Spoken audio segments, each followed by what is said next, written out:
Dear viewers, কেমন আছেন আপনারা সবাই? আশা করছি ভালো আছেন এবং সুস্থ আছেন।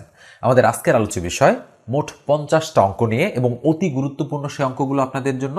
আপনারা যারা সামনেই চাকরির পরীক্ষা দিবেন, আপনাদের জন্য তো অবশ্যই এই অঙ্কগুলো অনেক গুরুত্বপূর্ণ। মোট 50টা অঙ্ক, তাই ভিডিও লেন্থ অনেক বড় হয়ে যাবে। তো আমি আশা করছি আপনারা খুবই ধৈর্য সহকারে, মনোযোগ সহকারে খাতা কলম নিয়ে এই ভিডিওটা দেখতে বসবেন। তো আমরা এর আগে যে 3টা ভিডিও আপলোড করেছি, প্রত্যেকটা ভিডিওতে 50টা করে অঙ্ক ছিল আমাদের, এবং তারই ধারাবাহিকতায় আজকেও আমরা আর একটা ভিডিও নিয়ে এসেছি আপনাদের সামনে। তো অবশ্যই প্রথম থেকে শেষ অবধি মনোযোগ সহকারে দেখবেন। থার্ড ভিডিওতে আমি 1 থেকে 50টা অঙ্ক করে দিয়েছি, হয়তো 51 নম্বর অঙ্ক সেখানেও ছিল। আমি নতুন একটা অঙ্ক সংযোজন করেছি 51 নম্বরে। তো অবশ্যই আপনারা প্রথম থেকে শেষ অবধি মনোযোগ সহকারে দেখবেন এবং একটা লাইক দিয়ে দেবেন ভিডিওতে, আর সাবস্ক্রাইব না করে থাকলে চ্যানেলটা সাবস্ক্রাইব করবেন। তো চলেন আমরা আমাদের আজকের আলোচনাটা শুরু করি। দুইটি মুদ্রা নিক্ষেপ করা হলে উভয় মুদ্রায় হেড আসার সম্ভাবনা কত? এটা সম্ভাবনা বা প্রবাবিলিটির একটা অঙ্ক। তো আমরা যদি এই ধরনের অঙ্ক করতে চাই, তাহলে সম্ভাবনার সূত্র সম্পর্কে আমাদের একটা ভালো ধারণা কিন্তু শুরুতেই নিতে হবে। তো আমরা সম্ভাবনার সূত্রটা প্রথমে লিখব। স্ক্রিনে দেখেন সম্ভাবনার সূত্রটা আমি লিখলাম। কি দেখা যাচ্ছে এখানে? দেখা যাচ্ছে সম্ভাবনা ইকুয়াল উপরে অনুকূল ঘটনা, তার নিচে হচ্ছে মোট ঘটনা। আমরা যদি কোনো ঘটনা ঘটার সম্ভাবনা বের করতে চাই, তাহলে যতগুলো ঘটনা আছে সেগুলো মোট ঘটনা হবে, আর সম্ভাবনায় যেটার মান বের করতে বলবে সেটা হচ্ছে অনুকূল ঘটনা। তো এই অঙ্কটাতে অনুকূল ঘটনা কোনগুলো আর মোট ঘটনা কোনগুলো সেটা আমরা কিভাবে বুঝবো? মনে রাখেন, শুরুতেই বলা হচ্ছে যে দুইটি মুদ্রা নিক্ষেপ করা হলে, তাহলে এই যে দুইটি মুদ্রা নিক্ষেপ করা হচ্ছে এটা হচ্ছে আমাদের মোট ঘটনা। আর এই যে এখানে বলেছে যে উভয় মুদ্রায় হেড আসার সম্ভাবনা কত, এই যে বলা হচ্ছে পরের যে লাইনটা, উভয় মুদ্রায় হেড আসার সম্ভাবনা কত, এই লাইনটা হচ্ছে আমাদের অনুকূল ঘটনা। অর্থাৎ একটা ঘটনার অধীনে যতগুলো ঘটনা ঘটতে পারে সেগুলো সব মোট ঘটনা, আর যেটা বের করতে বলবে সেটা হচ্ছে অনুকূল ঘটনা। তো এবার তাহলে আমরা আসি যে দুইটি মুদ্রা যদি নিক্ষেপ করা হয় তাহলে মোট কতগুলো ঘটনা ঘটতে পারে। আচ্ছা, দুইটা মুদ্রা আমরা ধরলাম যে একটা মুদ্রা, একটা পিঠকে আমরা হেড ধরে নিলাম এবং আর একটা পিঠকে আমরা টেল ধরে নিলাম। হেড টেল আমরা বলি না অনেক সময় যে হেড টেল করতে হবে, এটা কিন্তু একটা হেড আর একটা টেল। আমরা ধরে নিলাম এভাবে যে একটা মুদ্রা নিক্ষেপ করা হলে হয় হেড পাওয়া যাবে অথবা টেল পাওয়া যাবে, মানে ফুল চাঁদ আমরা যেটাকে বলি। তো হেড আর টেল। আর একটা মুদ্রা যদি আমি নিক্ষেপ করি, ওটাতেও হেড উঠতে পারে বা টেল উঠতে পারে। এই তো ঘটনা, তাই না? তার মানে আমরা এবার যদি দুইটা মুদ্রা, অর্থাৎ এই একটা মুদ্রা, আমি একটু গোল দিচ্ছি, ধরেন এই একটা মুদ্রা এবং এই আর একটা মুদ্রা, এটা পাশাপাশি দুটো মুদ্রা আমি নিলাম। এই যে দুটো মুদ্রা পাশাপাশি নিলাম, এই দুটো মুদ্রা যদি আমি টস করি, ওকে, এই যে এই মুদ্রাটা এবং এই মুদ্রাটা, তো ধরেন এটা প্রথম মুদ্রা এবং এটা হচ্ছে দ্বিতীয় মুদ্রা, এই দুটা মুদ্রা যদি আমি টস করি তাহলে কি কি উঠতে পারে? আমি বলতে পারি এই দুটোতেই হেড উঠতে পারে, অর্থাৎ এটাতেও হেড এটাতেও হেড, দুটোতেই হেড উঠতে পারে। এই যে একটা ঘটনা গেল। এরপরে আর কি উঠতে পারে? আমাদের প্রথমটাতে হেড, দ্বিতীয়টাতে টেল উঠতে পারে, তাহলে হেড আর টেল উঠতে পারে। এই জন্য আমরা কিন্তু বলি হেড টেল করার কথা। এবার প্রথমটাতে টেল, দ্বিতীয়টাতে হেড উঠতে পারে, তার মানে টেল এবং হেড। আবার দুইটাতেই টেল উঠতে পারে, টেল এবং টেল, তাই না? তাহলে মোট কয়টা ঘটনা হলো বলেন তো দেখি? মোট কিন্তু 4টা ঘটনা হলো। 1টা 2টা 3টা 4টা। তাহলে এই যে 4টা ঘটনা ঘটলো, তাহলে এই অঙ্কটার ক্ষেত্রে আমরা যদি ইকুয়াল দেই, এই ইকুয়ালের পরে আমরা যদি ইকুয়াল দেই, তাহলে আমাদের মোট ঘটনা কত হবে? 1 2 3 4টা, তাহলে মোট ঘটনা হচ্ছে 4। এবার কি বলেছে? উভয় মুদ্রায় হেড আসার সম্ভাবনা কত? অর্থাৎ যে মুদ্রা দুটা আমি নিক্ষেপ করেছি এটাতেও হেড আসবে এটাতেও হেড আসবে। তো আমরা দেখতে পাচ্ছি যে এই যে অঙ্কটা রয়েছে, এই অঙ্কটাতে উভয় মুদ্রায় হেড আছে শুধু এইখানে একবার, বাকিগুলোতে দুইটাই টেল, টেল হেড, হেড টেল, এগুলো তো হবে না। তাহলে উভয় মুদ্রায় হেড আছে কয়বার? একবার। তার মানে এটা হলো আমাদের অনুকূল ঘটনা। অনুকূল ঘটনা কত? আমাদের অনুকূল ঘটনা কিন্তু 1। তার মানে উপরে আমরা 1 বসাই দিলাম, তার মানে 1/4, এটাই হচ্ছে আমাদের কাঙ্ক্ষিত সঠিক উত্তর। ঠিক আছে? তাহলে অ্যান্সারটা কত? অ্যান্সারটা কিন্তু আমাদের 1/4, অর্থাৎ খ নম্বর অপশনটা এক্ষেত্রে আমাদের কিন্তু রাইট। তো এইভাবে যদি আপনারা বুঝতে পারেন, তাহলে কিন্তু অঙ্কগুলো আপনাদের জন্য করা সহজ হবে। এবং আমি বলি যে আপনাদের বিভিন্ন চাকরির পরীক্ষায় বর্তমানে কিন্তু এই সম্ভাবনা বা প্রবাবিলিটির অঙ্ক কিন্তু বেশি আসতে দেখা যাচ্ছে। এই জন্য প্রথম অঙ্কটাই আমি একটু সময় নিয়ে আপনাদেরকে করালাম। তো এরপরে দেখেন আরও আমরা 2-1টা সম্ভাবনার অঙ্ক করব। তো এটা আমি একটু মুছে দিয়ে পরের অঙ্কে চলে যাচ্ছি। 52 নম্বর অঙ্কটা দেখেন কি বলা হচ্ছে? বলা হচ্ছে যে 6, 8 ও 10 এর গাণিতিক গড়, মনে রাখতে হবে এই যে গাণিতিক গড় যে শব্দটা আছে এর বাংলা কিন্তু গড়, যোজিত গড়, ইংরেজি হচ্ছে অ্যারিথমেটিক মিন বা শুধু মিন, যে কোনোটা আমরা বলতে পারি। এই গাণিতিক শব্দটা কিন্তু আপনাদের একটু কনফিউশনে ফেলানোর জন্য দিয়ে দেওয়া হয়েছে। মনে রাখবেন গাণিতিক গড় মানে গড়। এবং 7, 9 ও কোন সংখ্যার গাণিতিক গড়ের সমান। এখানে অঙ্কটাতে কিন্তু একটা সংখ্যা উজ্জ্ব রয়েছে, ওই উজ্জ্ব সংখ্যাটা বের করতে হবে। তাহলে আমরা যদি গড়ের সূত্র জানতে চাই, বলেন তো দেখি গড়ের সূত্র কি? স্ক্রিনে দেখেন আমি গড়ের সূত্রটা কিন্তু আপনাদের লিখে দিয়েছি। গড়ের সূত্র কি? গড় মানে হচ্ছে উপরে রাশির সমষ্টি আর নিচে হচ্ছে রাশির সংখ্যা, এটা মানে কিন্তু গড়। গড় এর ইংরেজি কিন্তু অ্যাভারেজ, আমরা যেটাকে AVG দ্বারা প্রকাশ করি। অ্যাভারেজ এর বাংলা হচ্ছে গড়। তাহলে 6, 8 ও 10 এর গাণিতিক গড়, তাহলে 6, 8 ও 10 এর গাণিতিক গড় কী হবে? আমরা যদি এটার গড় বের করি তাহলে আমরা বলতে পারি যে গড় ইকুয়াল টু, এখানে রাশির সংখ্যা কয়টা? 3টা, তাহলে 3 বসালাম।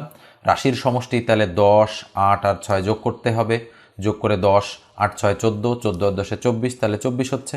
তাহলে এর গড় আমরা কত পেলাম? আমরা পেলাম কিন্তু 8। তাহলে এই তিনটা সংখ্যার গড় আমরা পেলাম 8। এবার বলেছে যে এদের গাণিতিক গড় এই পর্যন্ত আসলাম, এবং 7, 9 ও কোন সংখ্যার, আচ্ছা কোন সংখ্যাকে আমি x ধরে নিলাম, তাহলে আমি এবার বললাম যে 7, 9 আর x এর গাণিতিক গড়, তাহলে কয়টা সংখ্যা? 3টা, 3 দিয়ে ভাগ, গড়ের সমান, তাহলে গড় কত? 8। এই যে অ্যাকর্ডিং টু দ্য কোশ্চেন আমরা বিল্ড আপ করে ফেললাম, অর্থাৎ প্রশ্ন মতে আমরা বিল্ড আপ করে ফেললাম কিন্তু এখান থেকে। তাহলে এর নিচে 1 রয়েছে, এটা দ্বারা এটাকে গুণ, এটা দ্বারা এটাকে গুণ, তাহলে বা আমরা কি বলতে পারি? 7 আর 9, 9, 7, 16, তাহলে 16 যোগ x ইকুয়াল 3, 8 কত? 24। তাহলে বা আমরা বলতে পারি x ইকুয়াল এইদিকে 24 আর এই 16 এইদিকে মাইনাস হয়ে যাচ্ছে, তাহলে -16। তাহলে সুতরাং x ইকুয়াল কত দাঁড়াচ্ছে? 24 থেকে 16 যদি আমরা বাদ দিই তাহলে থাকতে 4 আর 4 8। তার মানে আমাদের সঠিক উত্তর কত? সঠিক উত্তর হচ্ছে খ নম্বরটা। এবার আমরা পরেরটাতে চলে যাচ্ছি। স্ক্রিনে দেখেন 53 নম্বর অঙ্কটাও একটা সম্ভাবনার অঙ্ক। বলা হচ্ছে একটি ছক্কা নিক্ষেপ করলে যে কোনো বিজোড় সংখ্যা আসার সম্ভাবনা কত? ওকে, তাহলে আমরা এই অঙ্কটা যদি করি একটু জায়গা নিয়ে করতে হবে। আচ্ছা ওকে, এবার দেখেন তাহলে আমরা কি করব। যেহেতু বলা হচ্ছে একটি ছক্কা নিক্ষেপ করলে যে কোনো বিজোড় সংখ্যা আসার সম্ভাবনা কত। আচ্ছা, সম্ভাবনার সূত্রটা আমরা কি শিখলাম একটু আগে? আমরা শিখলাম সম্ভাবনা ইকুয়াল, উপরে হচ্ছে অনুকূল ঘটনা আর নিচে কি বলেন তো? নিচে হচ্ছে মোট ঘটনা। তাহলে অনুকূল ঘটনাকে মোট ঘটনা দ্বারা ভাগ করলে আমরা সম্ভাবনা পেয়ে যাব বা প্রবাবিলিটির মান পেয়ে যাব। এবার আমরা দেখি যে এখানে মোট ঘটনা কয়টা রয়েছে। তাহলে একটি ছক্কা নিক্ষেপ করলে, তাহলে এই পর্যন্ত এটা হচ্ছে মোট ঘটনার অংশ, আর যে কোনো বিজোড় সংখ্যা আসার সম্ভাবনা এটা হচ্ছে অনুকূল ঘটনার অংশ। তাহলে একটা ছক্কা নিক্ষেপ করলে মোট কয়টা ঘটনা পাওয়া যায়? আচ্ছা বলেন তো দেখি, একটা ছক্কায় কি কি উঠতে পারে? একটা ছক্কায় কিন্তু 1 উঠতে পারে, মানে যেটাকে আমরা অনেক সময় পুট বলি, 2 উঠতে পারে, এরপরে 3 উঠতে পারে, এরপরে 4 উঠতে পারে, এরপরে কত উঠতে পারে বলেন? 5 উঠতে পারে, এবং এরপরে 6 উঠতে পারে। তাহলে মোট কয়টা ঘটনা? মোট কিন্তু 6টা ঘটনা। আমি ছক্কাতে যেরকম থাকে ডট ডট ডট দিয়ে সেগুলোকে বোঝালাম। তার মানে একটা ছক্কায় আমি যদি এইভাবে বলি এখন 1 উঠতে পারে, 2 উঠতে পারে, 3 উঠতে পারে, 4 উঠতে পারে, 5 উঠতে পারে এবং 6 উঠতে পারে। এই হচ্ছে ছক্কার মোট ঘটনা। বলেন তো কয়টা ঘটনা আছে? সরি কয়টা ঘটনা আছে? তাহলে 1 থেকে 6 পর্যন্ত মোট 6টা ঘটনা আছে। তার মানে আমরা মোট ঘটনায় কত লিখতে পারি? 6। তাহলে উপরে অনুকূল ঘটনা, তাহলে বলছে যে কোনো বিজোড় সংখ্যা আসার সম্ভাবনা। আচ্ছা বলেন তো দেখি, এখানে বিজোড় সংখ্যা কোথায় কোথায় আছে? বিজোড় সংখ্যা আছে কিন্তু 1 একটা বিজোড় সংখ্যা, 3 একটা বিজোড় সংখ্যা, 5 একটা বিজোড় সংখ্যা, আর বাকি 2, 4, 6 কিন্তু জোড় সংখ্যা। তাহলে বিজোড় সংখ্যা আসার সম্ভাবনা, তাহলে বিজোড় সংখ্যা কয়টা আছে? 3টা। তাহলে এখানে আমরা বলতে পারি যে আমাদের অনুকূল ঘটনা হচ্ছে 3। তাহলে যদি এবার কাটাকাটি করি, 3 দুগুণ 6, তাহলে উপরে যেহেতু ছোট সংখ্যা 1 থাকে, তার মানে 1 ভাগ হচ্ছে 2। তার মানে এই অঙ্কটার সঠিক উত্তর কত? সঠিক উত্তর হচ্ছে 1/2। তার মানে খ নম্বর অপশনটা এক্ষেত্রে আমাদের রাইট। দেখেন কত সহজেই আপনাদের অঙ্কগুলো হয়ে যাচ্ছে যদি আপনারা করতে জানেন। তাহলে সম্ভাবনার এই সূত্রটা বা প্রবাবিলিটির এই সূত্রটা সম্পর্কে যদি আপনাদের ভালো ধারণা না থাকে তাহলে তো অঙ্ক করতে পারবেন না। এই জন্য জিনিসগুলো কিন্তু আগে ধরে ধরে শিখতে হয়, তারপরে অঙ্কে অ্যাপ্লাই করতে হয়। তো আমি প্রথম দিকে একটু সময় নিচ্ছি, পরের দিকে আমি খুব দ্রুত অঙ্কগুলো করব। তো আপনারা অবশ্যই মনোযোগ সহকারে ভিডিওটা দেখবেন, আর সাবস্ক্রাইব না করে থাকলে সাবস্ক্রাইব করে দিবেন। আর যদি ফেসবুক পেজ থেকে এই মুহূর্তে দেখে থাকেন তাহলে পেজটা ফলো দিয়ে দেন। ওকে, এবার আমরা 54তে চলে যাচ্ছি। 54 নম্বর অঙ্কটা দেখেন, বলা হচ্ছে 30কে হাফ দিয়ে ভাগ করে তার সাথে 10 যোগ করলে কত হবে? 25, 70, 45 নাকি 55? এই অঙ্কটা অনেকেই আপনারা ভুল করে থাকেন। আপনারা মনে করেন যে 30কে অর্ধেক করলাম তার মানে 15, 15-র সাথে 10 যোগ করলাম 25। আপনারা খুব সহজেই এই ক নম্বর যে অপশনটা আছে, এই ক নম্বর মানে এ নম্বর যে অপশনটা, এটা আপনারা দাগিয়ে আসেন, কিন্তু সাথে সাথেই এটা ভুল হয়ে গেল। কেন ভুল হলো, এর কারণটা কি আমি একটু বলতেছি। আপনাদের যাদের ধারণা কম এই অঙ্কটা সম্পর্কে তারা একটু মনোযোগ সহকারে দেখেন। বলা হচ্ছে 30কে আমি লিখলাম সরাসরি প্রশ্নপত্রের মধ্যে 30, হাফ দিয়ে ভাগ করে, তার মানে 30কে কত দিয়ে ভাগ করলাম? আমি হাফ দ্বারা ভাগ করলাম, তাহলে মূল ভাগটান কিন্তু এটা। 30কে হাফ দ্বারা ভাগ করে এই পর্যন্ত আসলাম, তার সাথে 10 যোগ করলাম, তার মানে এই ফলাফলের সাথে 10 যোগ করলাম, যোগ করলে কত হবে? তার মানে এটা ইকুয়াল টু হোয়াট? আচ্ছা খেয়াল করেন তো, তাহলে 30 লিখলাম, এই ভাগ চিহ্নটাকে যদি আমি গুণ করে দেই তাহলে বলেন তো 2 উপরে চলে যাচ্ছে আর 1 নিচে চলে আসতেছে কিনা? অবশ্যই। এর সাথে যোগ কত আছে? 10, তাহলে দিয়ে দিলাম 10, তাহলে ইকুয়াল কত হলো? 30। দেখেন তো এই নিচের 1 তো মূল্যহীন আপাতত, তাহলে 30 দুগুণ কত? 60, যোগ কত? 10, তাহলে 60 আর 10 কত হয়? 70। তাহলে দেখেন আপনারা কত বড় ভুল করতে যাচ্ছিলেন, যে এই অঙ্কটার অ্যান্সার কিন্তু আমাদের কত? 25 নয়, এই অঙ্কটার অ্যান্সার কত? অ্যান্সার হচ্ছে কিন্তু 70 বা 70। তো এই কারণে এই অঙ্কগুলো করার সময় একটু সতর্ক থাকতে হয়, এবং আপনারা যাতে ভুল করে ফেলেন এই জন্য কিন্তু 25 ক নম্বর অপশনেই দেওয়া আছে, কিন্তু এটা উত্তর হবে? কখনো এটা উত্তর হবে না। ঠিক আছে, এরপর আমরা পরেরটাতে চলে যাব। তো এটা একটু মুছে দিচ্ছি আমি। তাহলে দেখেন পরেরটা কি বলা হচ্ছে, যে একটি বর্গাকার ক্ষেত্রের বাহু 30% বৃদ্ধি পেলে ক্ষেত্রফল থেকে শতকরা কত বৃদ্ধি পাবে? তার মানে আসলে এই থেকে হবে না, এখানে শব্দটা বলছে যে একটি বর্গাকার ক্ষেত্রের বাহু, মানে একটা বাহু যদি 30% বৃদ্ধি পায়, আসলে বর্গাকার ক্ষেত্রের বাহু 30% বৃদ্ধি মানে কি? মানে হচ্ছে প্রত্যেকটা বাহুই 30% বৃদ্ধি বোঝাচ্ছে, তাহলে ক্ষেত্রফল শতকরা কত বৃদ্ধি পাবে, এটা আমাদের কাছে জানতে চাচ্ছে। তো দেখেন অঙ্কটা আমি এখানে করে দিচ্ছি, যেহেতু একটা জায়গার প্রয়োজন রয়েছে। তো একটি বর্গাকার ক্ষেত্রের বাহু 30% বৃদ্ধি পেলে এর ক্ষেত্রফল শতকরা কত বৃদ্ধি পাবে? তো এই ধরনের অঙ্ক আমরা একটা শর্টকাট মেথড বা একটা শর্টকাট সূত্র প্রয়োগ করে করব। সূত্রটা কি? আপনাদের অনেকেরই পরিচিত একটা সূত্র, a প্লাস বি প্লাস উপরে হচ্ছে এ বি, তার নিচে হচ্ছে 100। ঠিক আছে, এই ধরনের যত অঙ্ক আছে আপনারা এভাবে করতে পারবেন। যদি দুটো সংখ্যা দেওয়া থাকে, 30% বাড়লো, 20% কমলো, 10% বাড়লো, 10% কমলো, যে কোনো অঙ্ক এই ধরনের এটার সাহায্যে করা সম্ভব। এখানে যেহেতু একটাই পার্সেন্টেজ আছে এবং বলা হচ্ছে একটা বর্গক্ষেত্র। আচ্ছা বলেন তো দেখি এটা কি? এটা কিন্তু একটা বর্গক্ষেত্র। এই যে বর্গক্ষেত্রটার বাহু কয়টা বলেন তো দেখি? 4টা। এটা একটা বাহু, এটা একটা বাহু এবং 4টা মোট বাহু রয়েছে। আচ্ছা একটার মান যদি আমরা জানি তাহলে প্রত্যেকটার মান সম্পর্কে আমাদের ধারণা থাকবে, কেননা প্রত্যেকটাই তো সেম হবে। এই কারণে আমরা যদি এর ক্ষেত্রফল বের করি তাহলে বর্গক্ষেত্রের ক্ষেত্রফল বের করার সূত্রকে এ স্কোয়ার, তার মানে এটা যদি এ হয় তাহলে এটাও এ, তাহলে এ আর এ গুণ করলে যেটা হবে সেটাই হবে এর ক্ষেত্রফল। ঠিক এই কারণে একটা বাহু 30% বৃদ্ধি পাওয়ার অর্থ হচ্ছে দুটোই 30% বৃদ্ধি পাচ্ছে এখানে, মানে 4টাই বৃদ্ধি পাচ্ছে। আসলে এখানে যেহেতু বলা নেই যে এক বাহু 30% বৃদ্ধি, তার মানে বাহু আছে কয়টা? 4টা, তাহলে 4টাই 30% বৃদ্ধি পাচ্ছে। তার মানে এখানে এর মানও 30%, বির মানও 30% এবং দুটোই প্লাস 30%, তাহলে 30% এর মানও এবং বির মানও 30%। ঠিক আছে, তাহলে আমরা কিভাবে করব? তাহলে 30% প্লাস বির মানও 30% প্লাস উপরে এর মানও 30%, তাহলে পার্সেন্ট আমরা দিব না উপরে, নিচে কত? 100%। দিলেও হবে, না দিলেও হবে। তাহলে 0 0 0 0 কেটে দিলাম, তাহলে 30 30 কত হয়? 60, প্লাস 3 আর 3 গুণ করলে কত হয়? 9, তাহলে 60 আর 9 কত হচ্ছে? 69, তার মানে 69% বৃদ্ধি পাবে। ঠিক আছে, তো এই ধরনের অঙ্কগুলো আপনাদেরকে এইভাবেই করতে হবে। তো এবার আমরা পরেরটাতে চলে যাচ্ছি। 56 নম্বরে বলা হচ্ছে p মাইনাস 1/p ইকুয়াল 5 হলে p plus 1/p whole square equal to কত? 29, 27, 25 নাকি 21? তো এই যে অঙ্কটা, এই অঙ্কটা কিন্তু আমরা একটা অনুসিদ্ধান্ত প্রয়োগ করেই অঙ্কটা করব। তো অনুসিদ্ধান্তটা কি? আমরা a প্লাস বি হোল স্কোয়ারের অনুসিদ্ধান্ত কি জানি? তো আমি একটু এখানে লিখতেছি অনুসিদ্ধান্তটা। অরিজিনাল যে অনুসিদ্ধান্তটা রয়েছে a প্লাস বি তার উপর হোল স্কোয়ার, এইটা ইকুয়াল আমরা লিখতে পারি a মাইনাস বি তার উপর হোল স্কোয়ার প্লাস হচ্ছে 4ab। এটা কিন্তু এ প্লাস বি হোল স্কোয়ারের অনুসিদ্ধান্ত। তো এই অনুসিদ্ধান্তটা কেন প্রয়োগ হবে এখানে? কেননা দেখেন মান বের করতে হবে প্লাসের, আর মানে মান দেয়া আছে হচ্ছে মাইনাসের। তো ঠিক এই কারণে আমাদের এই অনুসিদ্ধান্তটার এভাবে প্রয়োজন। তাহলে আমরা অনুসিদ্ধান্তটা প্রয়োগ করে দিব। তাহলে আমাদের দেওয়া আছে কি, দেওয়া আছে কিন্তু p - 1/p = 5 দেওয়া আছে। আমরা এটা লিখলাম যে এটা দেওয়া আছে আমাদের। এরপরে আমাদের মান কিসের বের করতে হবে? মান বের করতে হবে p + 1/p তার উপর হোল স্কোয়ার, এটার মান আমাদের বের করতে হবে। তো এইটা ইকুয়াল আমরা কি বলতে পারি?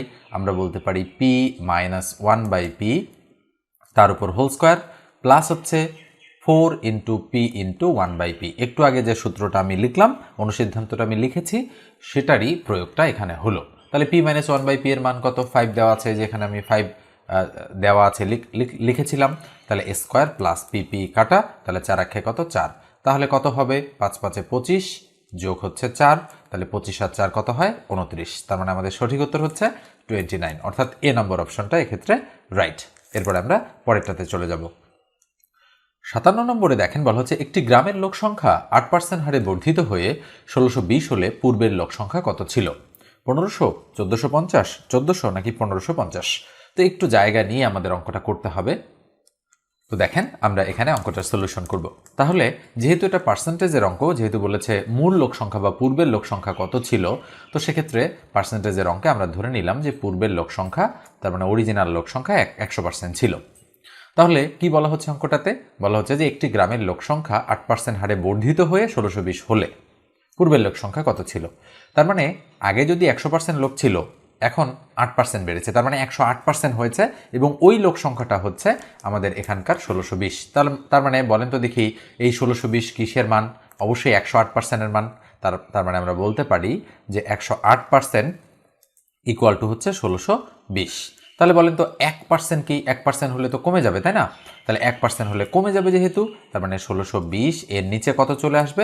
108 চলে আসবে। এরপরে পূর্বের লোক সংখ্যা, তার মানে মূল লোক সংখ্যা, তার মানে এবার 100% মানে কত সেটা আমরা বের করব। তাহলে উপরে হচ্ছে 1620 গুণন হচ্ছে 100, আর তার নিচে কত? তার নিচে হচ্ছে 108। তো আমরা যদি একটু কাটাকাটি করি এখানে, তাহলে দেখেন কিভাবে আমরা কাটতে পারি। তাহলে এখানে যদি আমরা কাটাকাটি করি, তাহলে কাটাকাটি করলে কত হয়? আমরা 108 দিয়ে 1620কে যদি কাটি তাহলে 15 আসে। আপনারা চাইলে ছোট সংখ্যা দিয়েও কাটতে পারেন। তাহলে 15 108-এ হয় 1620। তাহলে 15 দিয়ে যদি আমরা 100কে গুণ করি তাহলে কত হবে? আমাদের হবে 1500। তার মানে সঠিক উত্তর হচ্ছে আমাদের ক নম্বর অপশনটা রাইট। 58 নম্বর অঙ্কটাতে কি বলা হচ্ছে একটু খেয়াল করেন। এখানে বলা হচ্ছে 3x²। তাহলে আমরা আগে অঙ্কটা তুলি। 3x² - 7x - 6 বলা হচ্ছে এর উৎপাদক সমূহ কোনটি? অর্থাৎ নিচে যে 4টা অপশন রয়েছে, এটার উৎপাদক নিচের কোনটা সেটা আমাদেরকে খুঁজে বের করতে হবে। এখানে কিন্তু A, B, C 3টা অপশন রয়েছে, আর একটা অপশন কিন্তু দেয়া নেই। তাহলে প্রথমে আমরা কি করি বলেন তো দেখি। আমরা উৎপাদক করার সময় প্রথমে আমরা দেখি যে কমন যায় কিনা। যদি কোনো কিছু কমন যায় সেটা আমাদের কমন নিতে হয়, কিন্তু এখানে আমরা দেখতে পাচ্ছি আমাদের কোনো কিছুই কিন্তু কমন যাচ্ছে না। তাহলে আমরা কি করতে পারি? এখানে আমরা যেটা করতে পারি, এবার প্রথম আর শেষ এই দুটো গুণ করতে পারি। তাহলে 3 × 6 = 18, মানে 18x²। 18x²কে আমাদের কত বানাতে হবে? 7x। তাহলে আমরা 9 × 2 = 18 বলতে পারি, তার মানে 9x আর 2x। তাহলে 9 থেকে 2 গেলে 7 থাকবে, আর 9 × 2 = 18x² হয়ে যাবে, তাই না? তাহলে আমরা চিহ্নগুলো ঠিক রাখবো, মাইনাস ঠিক রাখলাম, -6 ঠিক রাখলাম। তাহলে এবার -7x-কে এই দুটো দিয়ে বানাবো, তাহলে -9x প্লাস হচ্ছে 2x। জাস্ট এভাবে বানাতে হয়, মনে রাখবেন এই চিহ্ন আর এই চিহ্ন সেম থাকবে, এটার কোনো পরিবর্তন হবে না, শুধু এইটা পরিবর্তন হতে পারে প্রয়োজন অনুসারে। তাহলে ইকুয়াল, তাহলে এই দুটোর মধ্যে কি কমন যাচ্ছে? কমন যাচ্ছে 3x। তাহলে 3x কমন নিলে থাকে x - 3। তাহলে খেয়াল করেন 3 × 3 = 9x হয়ে গেল। তাহলে প্লাস এখানে যদি 2 কমন যায়, কি থাকে? x - 3। তাহলে দেখেন 2x গুণ করলে 2x, মাইনাস প্লাসে মাইনাস, 3 × 2 = 6। তাহলে কি হবে বলেন তো দেখি? আমাদের হবে কিন্তু এই যে বাইরে কি রয়েছে 3x + 2, বাইরেরটা আমরা লিখলাম 3x + 2, এবং এই যে x - 3 x - 3 দুটো রয়েছে, আমরা দুটোর মধ্যে একটা লিখলাম x - 3। তাহলে 3x + 2 x - 3 কোথায় রয়েছে? 3x + 2 x - 3, তার মানে এ নম্বর অপশনটাই আমাদের রাইট। ওকে, তো এবার আমরা পরেরটাতে চলে যাচ্ছি। 59 নম্বরে দেখেন বলা হচ্ছে 9, 36, 81, 144 ... এর পরবর্তী সংখ্যা কত? এটা হচ্ছে সিরিজের অঙ্ক। তো আমরা কিভাবে এই ধরনের অঙ্কগুলো সলিউশন করি? তো আমরা একটু অঙ্কটা তুলি আগে। প্রথমে 9, তারপরে 36, তারপরে হচ্ছে 81, এবং এরপরে হচ্ছে 144। এই যে অঙ্কটা রয়েছে, এরপরে বলেছে এর যে পরের সংখ্যাটা হবে, অর্থাৎ এখানে যে সংখ্যাটা হবে সেই সংখ্যাটা আমাদের খুঁজে বের করতে বলা হচ্ছে, তাই না?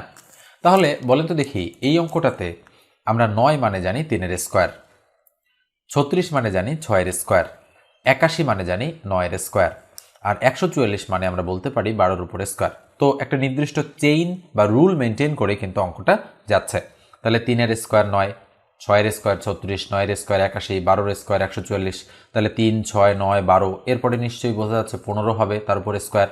তার মানে এটা একটা এমন সিরিজ যেটা বর্গ সংখ্যা সিরিজ এবং প্রতি পদে বৃদ্ধি পাচ্ছে 3 করে। তাহলে 15 গুণ করলে কত হবে? 225। তার মানে আমরা বলতে পারি এ নম্বর অপশনটাই আমাদের সঠিক। তার মানে এই গ্যাপে আমাদের কত বসবে? 225 বসবে। এবার আমরা পরেরটা করব। 60 নম্বর অঙ্কটাতে কি বলা হচ্ছে? বলা হচ্ছে দৈনিক 6 ঘন্টা পরিশ্রম করে 10 জন লোক একটি কাজ 7 দিনে করতে পারে। দৈনিক কত ঘন্টা পরিশ্রম করে 14 জন লোক 6 দিনে ওই কাজটি করতে পারবে? তো এই অঙ্কটা হচ্ছে ঐকিক নিয়ম বা ইউনিটারি মেথডের একটা অঙ্ক। তো আমাদের এই অঙ্কটা করার জন্য একটু জায়গা প্রয়োজন। তাহলে এই যে এই ধরনের অঙ্ক আমরা যখন করব, তখন আমরা শুরুতেই খেয়াল করব যে কি বের করতে বলেছে। বলেছে যে দৈনিক 6 ঘন্টা পরিশ্রম করে 10 জন লোক একটি কাজ করতে পারে 7 দিনে। দৈনিক কত ঘন্টা পরিশ্রম করে, তার মানে কত ঘন্টা, এটা আমাদেরকে খুঁজে বের করতে বলেছে। যে কত ঘন্টা, তার মানে ঘন্টা বের করতে বলেছে। ঠিক আছে, তাহলে আমরা কি করব? আমরা প্রথম যে লাইনটা পাবো সেই লাইনটাকে ঘন্টাতে, মানে যত সংখ্যা দেয়া থাকবে সেটাকে আমরা ডান দিকে লিখব। তাহলে 6 ঘন্টা পরিশ্রম করে 10 জন লোক একটি কাজ 7 দিনে করতে পারে। তাহলে আমরা এই ঘন্টাটাকে ডান দিকে রাখার জন্য লাইনটাকে একটু উল্টায় লিখব। আমরা লিখব যে 7 দিনে 10 জন, আমরা একটু গ্যাপ করছি লাইনটাকে, 10 জন কয় ঘন্টা? দৈনিক 6 ঘন্টা পরিশ্রম করে একটা কাজ করতে পারে। মাথায় কিন্তু আমাদের রাখতে হবে যে 7 দিনে 10 জন লোক কাজ করে, দৈনিক 6 ঘন্টা পরিশ্রম করে। এই পুরো লাইনটা মাথায় রাখতে হবে। যেহেতু ঐকিক নিয়ম, তার মানে আমরা এবার কি করব? আমরা এবার ইউনিটারি মেথড বা মানে এককে সাজাবো। তাহলে 7 দিনে করে 6 ঘন্টা কাজ করে, তাহলে একদিনে যদি ওই কাজটা করতে চায় তাহলে অবশ্যই বেশি ঘন্টা করতে হবে। তাহলে বেশি মানে গুণ, মনে রাখতে হবে ঐকিক নিয়মে বেশি মানে গুণ আর কম মানে হচ্ছে ভাগ। তাহলে 7 দিনে 6 ঘন্টা, তাহলে একদিনে বেশি ঘন্টা কাজ করতে হবে, তার মানে 6 গুণন 7। আবার 10 জন করে 6 ঘন্টায়, তাহলে একজন যদি করতে চায় তাহলে আরও বেশি ঘন্টা লাগবে, তার মানে আবার গুণ। তার মানে যেটার নিচে 1 বসাবো সেটা এখানে গুণ হয়ে যাবে, তাহলে 10 হয়ে গেল। এবার প্রথম লাইনটা আমাদের মন থেকে বাদ দিতে হবে, অর্থাৎ এই লাইনটা এখন আমরা বাদ দিয়ে দিলাম। ঠিক আছে, এই লাইনটা বাদ। তাহলে আমরা কি করব? আমরা এবার লিখব যে মনে মনে ভাববো যে একদিন একজন এত ঘন্টা, এটা কিন্তু ঘন্টা। তাহলে এবার যদি আমি বলি যে একদিনের জায়গায় 6 দিন, তাহলে অবশ্যই এবার ঘন্টা কম লাগবে। তাহলে 6 দিন যদি হয়, তার মানে আমাদের ঘন্টা যদি কম লাগে, তার মানে আমরা ভাগ করবো এই 6 দ্বারা। তাহলে একজন যদি এত ঘন্টায় করে, তাহলে এবার 14 জন, তার মানে ঘন্টা কম লাগবে, তার মানে কম মানে আবার ভাগ, তার মানে ভাগ মানে নিচে চলে যাবে এই আকারে। ঠিক আছে, তার মানে এই ভাগটা নিচে চলে আসলো। তাহলে এবার আমরা কাটাকাটি করব, 6 6 কাটা, আর 7 2 × 14 2, 2 দিয়ে যদি 10কে কাটি তাহলে 5। তাহলে কত ঘন্টা উত্তর আমাদের? 5 ঘন্টা উত্তর। তার মানে ক নম্বর অপশনটা রাইট। তো দেখেন, এই ধরনের কঠিন অঙ্কগুলো যদি আপনারা বুঝতে পারেন তাহলে কিন্তু খুব সহজেই আপনারা করে ফেলতে পারবেন, আর যদি বুঝতে না পারেন তাহলে কিন্তু সম্ভব না। ওকে, এবার আমরা পরেরটাতে চলে যাচ্ছি। 61 নম্বর অঙ্কটা দেখেন, এটা অনুপাতের একটা অঙ্ক। বলা হচ্ছে a:b = 4:7, b:c = 5:6 হলে a:b:c = হোয়াট? খুবই সহজ একটা অঙ্ক, তবে এই ধরনের অঙ্ক আমাদের করতে জানতে হবে যে আমরা কিভাবে করতে পারি অঙ্কগুলো। তো খেয়াল করেন, আমরা কিন্তু দ-গুণন পদ্ধতিও অ্যাপ্লাই করতে পারি, অথবা আমরা সরাসরিও এ ধরনের অঙ্ক করতে পারি। তাহলে খেয়াল করেন, আমরা সরাসরি করব a:b:c। ওকে, লিখে আমরা এখানে একটা টান দিব। টান দেওয়ার পরে আমরা দেখব যে মানগুলো কি কি দেওয়া আছে। a:b এর মান 4:7 দেওয়া রয়েছে, তাহলে 4:7 আমরা লিখবো এখানে। এরপরে b:c এর মান 5:6, তাহলে b এর নিচে 5 বসাবো, c এর নিচে 6 বসাই দিব, দিয়ে আমরা নিচে একটা টান দিব। টান দেওয়ার পর আমরা দেখতে পাচ্ছি এই যে ফাঁকা ঘর রয়েছে, এখানে একটা ফাঁকা ঘর এবং এখানে একটা ফাঁকা ঘর। এই যে দুটো ফাঁকা ঘর রয়েছে, অর্থাৎ এই ফাঁকা ঘরটা এবং এই ফাঁকা ঘরটা, এই দুটো আমরা কি দিয়ে পূরণ করব? মনে রাখতে হবে এই দুটো পূরণ করব আমরা বামে বা ডানের সংখ্যা দ্বারা, উপর নিচের সংখ্যা নয়। তাহলে এর বামে কত আছে? 7, 7 বসায় দিলাম। এর তো বামে কেউ নাই, এর ডানে আছে কত? 5, তাহলে 5 বসায় দিলাম। এবার আমরা অঙ্ক সরাসরি করে ফেলবো। তাহলে 4 আর 5 গুণ করলে 20, অনুপাত 5 আর 7 গুণ করলে 35, অনুপাত 6 আর 7 গুণ করলে 42। তাহলে a অনুপাত b অনুপাত c = কত? এর মান 20, b এর মান 35 আর c এর মান 42। যদি কোনো সংখ্যা দ্বারা কাটাকাটি করা যায়, তবে একই সংখ্যা দ্বারা সবগুলোকেই কাটা যাইতে হবে, তাহলেই কেবল আমরা কাটতে পারবো। তো আমরা অ্যান্সার দেখি আছে কিনা। 20, 35, 42 রাইট, আমাদের বি নম্বরে রয়েছে। সরি, বি নম্বরে কিন্তু 20, 35 আছে, কিন্তু এটা 24। অপশনগুলো একটু ভালো করে খেয়াল করতে হবে দাগানোর সময়, ঠিক আছে? তাহলে ডি নম্বরে আছে 20, 35, 42, তার মানে ডি নম্বর অপশনটা রাইট। একটু ভালো করে খেয়াল না করলে কিন্তু ভুল হয়ে যেতে পারে, আমারও ভুল হতে পারে, আপনার ভুল হতেই পারে, তাই না বিষয়টা? তো এই কারণে অপশনগুলো একটু ভালো করে চেক করে তারপর আপনারা অ্যান্সার দাগাবেন। এবার আমরা পরেরটাতে চলে যাচ্ছি। 62 নম্বর অঙ্কটা দেখেন কি বলা হচ্ছে। বলা হচ্ছে যে 3, 7, 11 যোগ ডট ডট ডট ডট যোগ 43 ধারাটির পদ সংখ্যা কত। তার মানে এখানে মোট কয়টা পদ আছে সেটা আমাদেরকে খুঁজে বের করতে হবে। তাহলে প্রথমে আছে 3, 3-এর পরে 7, 7-এর পরে 11। আচ্ছা বলেন তো দেখি প্রতি পদে কত করে গ্যাপ? তাহলে 4 করে গ্যাপ। 4 আর 3-এ 7, 7 আর 4 11, 11 আর 4 কত হবে 15, 15 আর 4 কত হবে 19, 19 আর 4-এ 23, 24, 25, 26, 27, 28, 29, 30, 31, এরপরে হবে 35, 35-এর পরে হবে 39, 39-এর পরে হবে 43। তাহলে নিশ্চিতভাবেই আমরা পদগুলো পেয়ে গেলাম। তাহলে কয়টা পদ আছে? যেহেতু পদ সংখ্যা বের করতে বলেছে, পদ আছে 1, 2, 3, 4, 5, 6, 7, 8, 9, 10, 11টা। তাহলে মোট পদ আছে 11টা। তার মানে আমাদের সঠিক উত্তর কত? সঠিক উত্তর হচ্ছে আমাদের সি নম্বরটা রাইট। কিন্তু এইভাবে আমরা এই অঙ্কটা করতে পারলেও আমাদের যদি এখানে 43-এর জায়গায় অনেক বড় একটা সংখ্যা দেওয়া থাকতো, 500, 400, 300 এর কাছাকাছি কোনো সংখ্যা, তাহলে কিন্তু আমরা এইভাবে আর করতে পারতাম না। তো ঠিক এই কারণেই আমাদের এই অঙ্কটা করার মূল নিয়মটা জানতে হবে। তো মূল নিয়মটা কি মনে রাখতে হবে? শেষ পদ আমরা যদি বের করি, শেষ পদ বা n-তম পদ ইকুয়াল আমরা সূত্র লিখতে পারি a প্লাস n-1 ইন্টু হচ্ছে ডি। তাহলে শেষ পদ এখানে এই অঙ্কটাতে কত? 43। তাহলে আমরা 43 লিখে ফেললাম। লিখে ফেলে আচ্ছা এ কত? এ হচ্ছে প্রথম পদ, প্রথম পদ হচ্ছে 3 প্লাস এন এর মান, এই এন কিন্তু এখানকার পদ সংখ্যা যেটা বের করতে বলেছে। তাহলে এনই রাখলাম -1 ইন্টু ডি কত? ডি মানে সাধারণ অন্তর। তার মানে প্রত্যেক পদের বিয়োগফল কত, পার্থক্য কত? দ্বিতীয় থেকে প্রথম পদ বাদ বা তৃতীয় থেকে দ্বিতীয় পদ বাদ দিলে 4 করে থাকতেছে। তাহলে 4, তাহলে 43, এই 3 যদি এইদিকে আসে মাইনাস হয় তাহলে 40 ইকুয়াল 4 দিয়ে এনকে গুণ করলে 4n মাইনাস 4 দিয়ে 1কে গুণ করলে 4। তাহলে বলেন তো দেখি 40, এই 4 যদি এইদিকে আসে তাহলে +4 হয়ে যায়, মাইনাসটা আর এইদিকে 4nই থাকে। তাহলে সুতরাং আমরা বলতে পারি 4n ইকুয়াল টু, দেখেন 40 আর 4-এ 44। তাহলে যদি আমরা কাটাকাটি করি n ইকুয়াল টু কত হয়? উপরে 44, তার নিচে কত? 4। তাহলে 4, 11, 44। তাহলে কত হচ্ছে পদ সংখ্যা? 11টা। তার মানে নিঃসন্দেহে আমরা বলতে পারি যে 11ই হচ্ছে এখানকার সঠিক উত্তর। তো এটা হচ্ছে আমাদের নিয়ম, এক কথায় মূল নিয়ম। আর এভাবে যদি ছোট সংখ্যা থাকে পরীক্ষার হলে, তাহলে আপনারা এইভাবে না করে এমনি মুখে মুখেই বা হাতে হিসাব করেই আপনারা বের করে ফেলতে পারবেন। এবার আমরা পরেরটাতে চলে যাচ্ছি। 63 নম্বর অঙ্কটা দেখেন কি বলা হচ্ছে। এখানে এই অঙ্কটাতে আমাদের বলা হচ্ছে যে একটি ঘড়ি কত টাকায়? 750 টাকায় বিক্রয় করলে 25% ক্ষতি হয়, কত টাকায় বিক্রয় করলে 15% লাভ হবে। ঠিক আছে? তো এই অঙ্কটা যদি আমরা করতে চাই তাহলে একটু খেয়াল করেন শুরুতে আমরা কিভাবে অঙ্কটা করতে পারি আসলে। তো 750 টাকায় বিক্রয় করলে 25% ক্ষতি হয় বলা হচ্ছে। তার মানে এই 750 টাকা কত পার্সেন্টের মূল্য? 75%-এর মূল্য। পার্সেন্টেজের অঙ্কে আমরা ক্রয় মূল্যকে 100% ধরে নেই যদি, তাহলে 100 টাকা যদি হয় ক্রয় মূল্য, তাহলে 25% ক্ষতি হয়, তার মানে কি বিক্রয় মূল্য 75 টাকা। তার মানে পার্সেন্টেজে যদি আমরা হিসাব করি তাহলে এই 750 হচ্ছে 75%-এর মূল্য। তাহলে আমরা বলতে পারি 75% মানে হচ্ছে 750 টাকা। তাহলে বলেন তো 1% মানে কত? 1% মানে ওই 750-কে ওই 75 দ্বারা ভাগ করা। তাহলে 100% মানে কত? তার মানে ক্রয় মূল্যটা আমাদের, অরিজিনাল মূল্যটা আমাদের বের হয়ে আসবে। তার মানে আমরা বলতে পারি 750 গুণন 100 ভাগ হচ্ছে 75। তাহলে যদি আমরা কাটাকাটি করি 75 × 75 আর 0, তার মানে 1000 টাকা হচ্ছে আমাদের অরিজিনাল মূল্য ছিল জিনিসটা। এই কারণে 25% ক্ষতিতে বিক্রয় করার ফলে 750 টাকা আমরা বিক্রি করতে পেরেছি।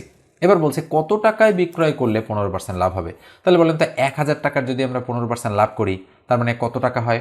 নিশ্চিতভাবেই 1000 টাকার 15% লাভ 150 টাকা হবে। তাহলে 15% মানে কি? 15 ভাগ 100, 200 200 কাটা, তাহলে 150 টাকা।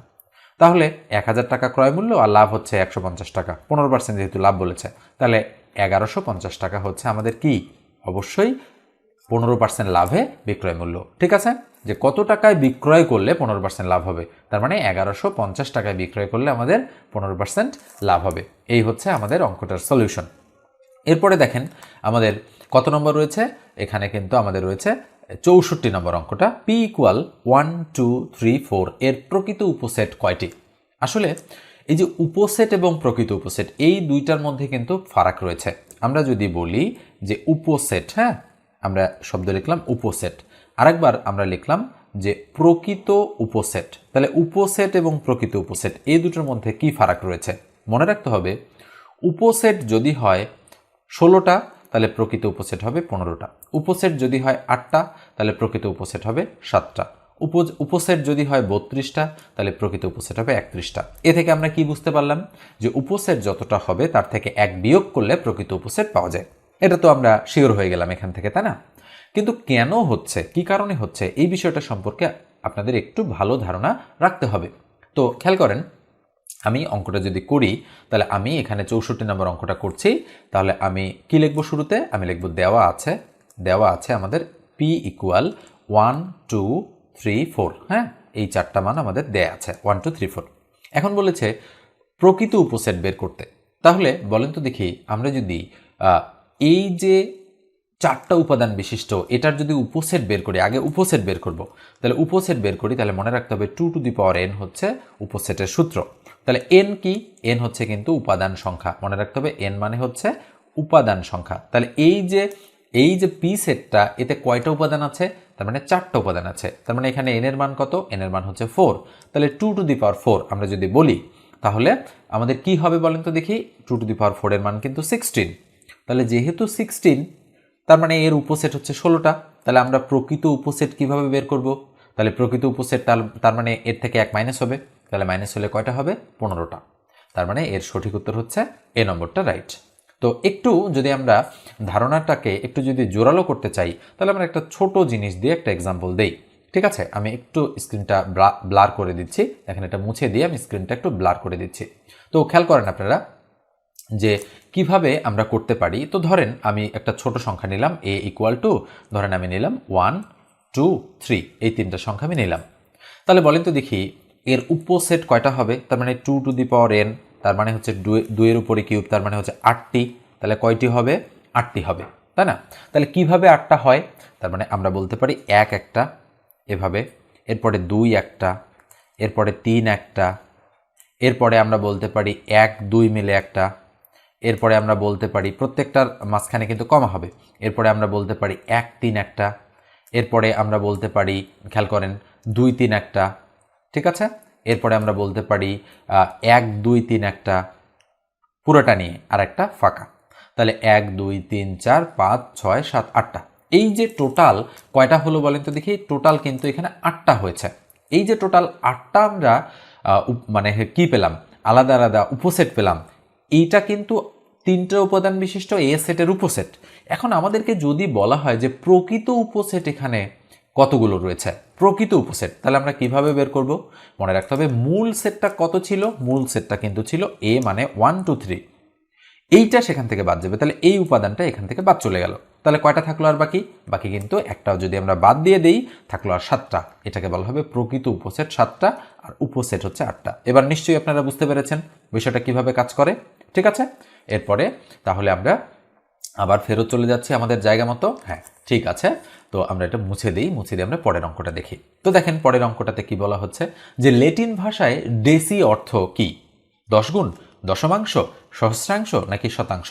তাহলে ডেসি অর্থ কি বলেন তো দেখি? ডেসি মানে হচ্ছে দশমাংশ, মনে রাখতে হবে ডেসি শব্দটার অর্থ হচ্ছে দশমাংশ। এটা দেয়া রয়েছে অষ্টম শ্রেণীর গণিত বইয়ের 64 পৃষ্ঠায় সম্ভবত এটা দেয়া রয়েছে, এবং এটা 2008 সংস্করণে এটা ছিল। এটা হলো ডেসি শব্দের অর্থ হচ্ছে ল্যাটিন ভাষায় দশমাংশ। এরপর আমরা পরেরটাতে চলে যাচ্ছি।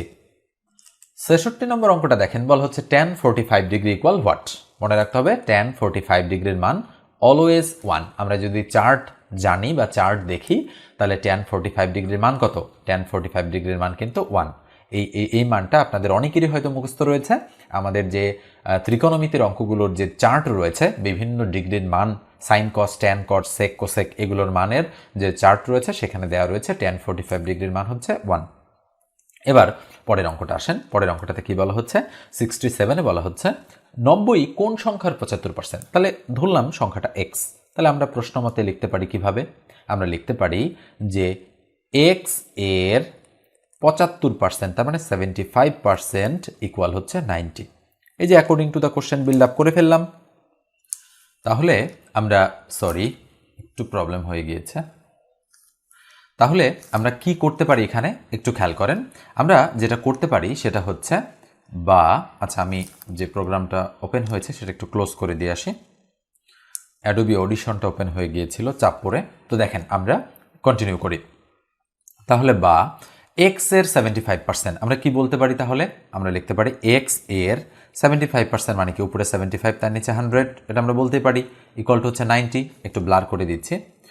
তাহলে কি হচ্ছে এক্স এর 75% ইকুয়াল টু 90। তাহলে এক্স এর 75/90 আমরা এটা যদি কাটাকাটি করি 3 25 75, 25 তার মানে 4 25 100। তাহলে উপরে হয় 3x, তার নিচে কত 4 ইকুয়াল টু কত 90। তাহলে আমরা কি লিখতে পারি? এর নিচে 1 আছে, এটা দিয়ে এটাকে গুণ, এটা দিয়ে এটাকে গুণ। তাহলে কত লিখতে পারি? 3x ইকুয়াল টু 4 গুণন 90। তাহলে আমরা লিখতে পারি x ইকুয়াল টু তাহলে 4 গুণন 90, তার নিচে কত আসে? 3 আসে। তাহলে 3 3 90, 30। 30 দিয়ে যদি আমরা 4কে গুণ করি তাহলে 4 30 120। তার মানে কি দাঁড়াচ্ছে বলেন তো দেখি? আমাদের দাঁড়াচ্ছে কিন্তু 120। তার মানে বি নম্বর অপশনটা রাইট। তাহলে বলেন তো দেখি এক্স যেহেতু 120, এবার আমরা মিলাই যে 90 কোন সংখ্যার 75%, তার মানে 120-এর 75% যদি আমরা হিসাব করি তাহলে অবশ্যই 90 হওয়া উচিত। তাহলে 0 0 কেটে দিলাম, 5 2 10 2, তাহলে 5 থাকলো, তাহলে 5 15 75। তাহলে 2 দিয়ে যদি আমরা কাটি তাহলে 6 2 12, তাহলে 6 15 কত 90। এবার মিলে গিয়েছে। তার মানে নিশ্চিতভাবেই আমরা বলতে পারি 67 নম্বর এর উত্তরটা হচ্ছে 120। ঠিক আছে, এরপর আমরা পরেরটাতে চলে যাচ্ছি। এরপর 68 দেখেন, বলা হচ্ছে দুটি সংখ্যার গসাগু 10 এবং লসাগু 60, একটি 20 হলে অপরটি কত? ঠিক আছে, তাহলে আমরা কি বলতে পারি এ ধরনের অঙ্কের ক্ষেত্রে? লসাগু গুণন গসাগু ইকুয়াল একটি সংখ্যা গুণন অপর সংখ্যা, এই যে সূত্র। তাহলে কি কি আছে? গসাগু আছে 10, গসাগুর জায়গায় 10 বসালাম। লসাগু 60, লসাগুর জায়গায় 60 বসালাম। ইন্টু একটি সংখ্যা কত বলেছে? 20, একটির জায়গায় 20 বসালাম। ইন্টু অপরটা বের করতে বলেছে অপর। তাহলে আমরা কি বলতে পারি? আমরা বলতে পারি এই যে 20 আছে, এই আমরা অপর সংখ্যা ইকুয়াল লিখতে পারি উপরে 10 গুণন 60, মানে 60 গুণন 10, আর নিচে কত? যেহেতু ভাগ আছে, গুণ আছে, ভাগ আকারে হয়ে যাবে, তাহলে নিচে চলে যাবে 20। তাহলে 0 3 20 কত 60, তাহলে 3 10 কত 30।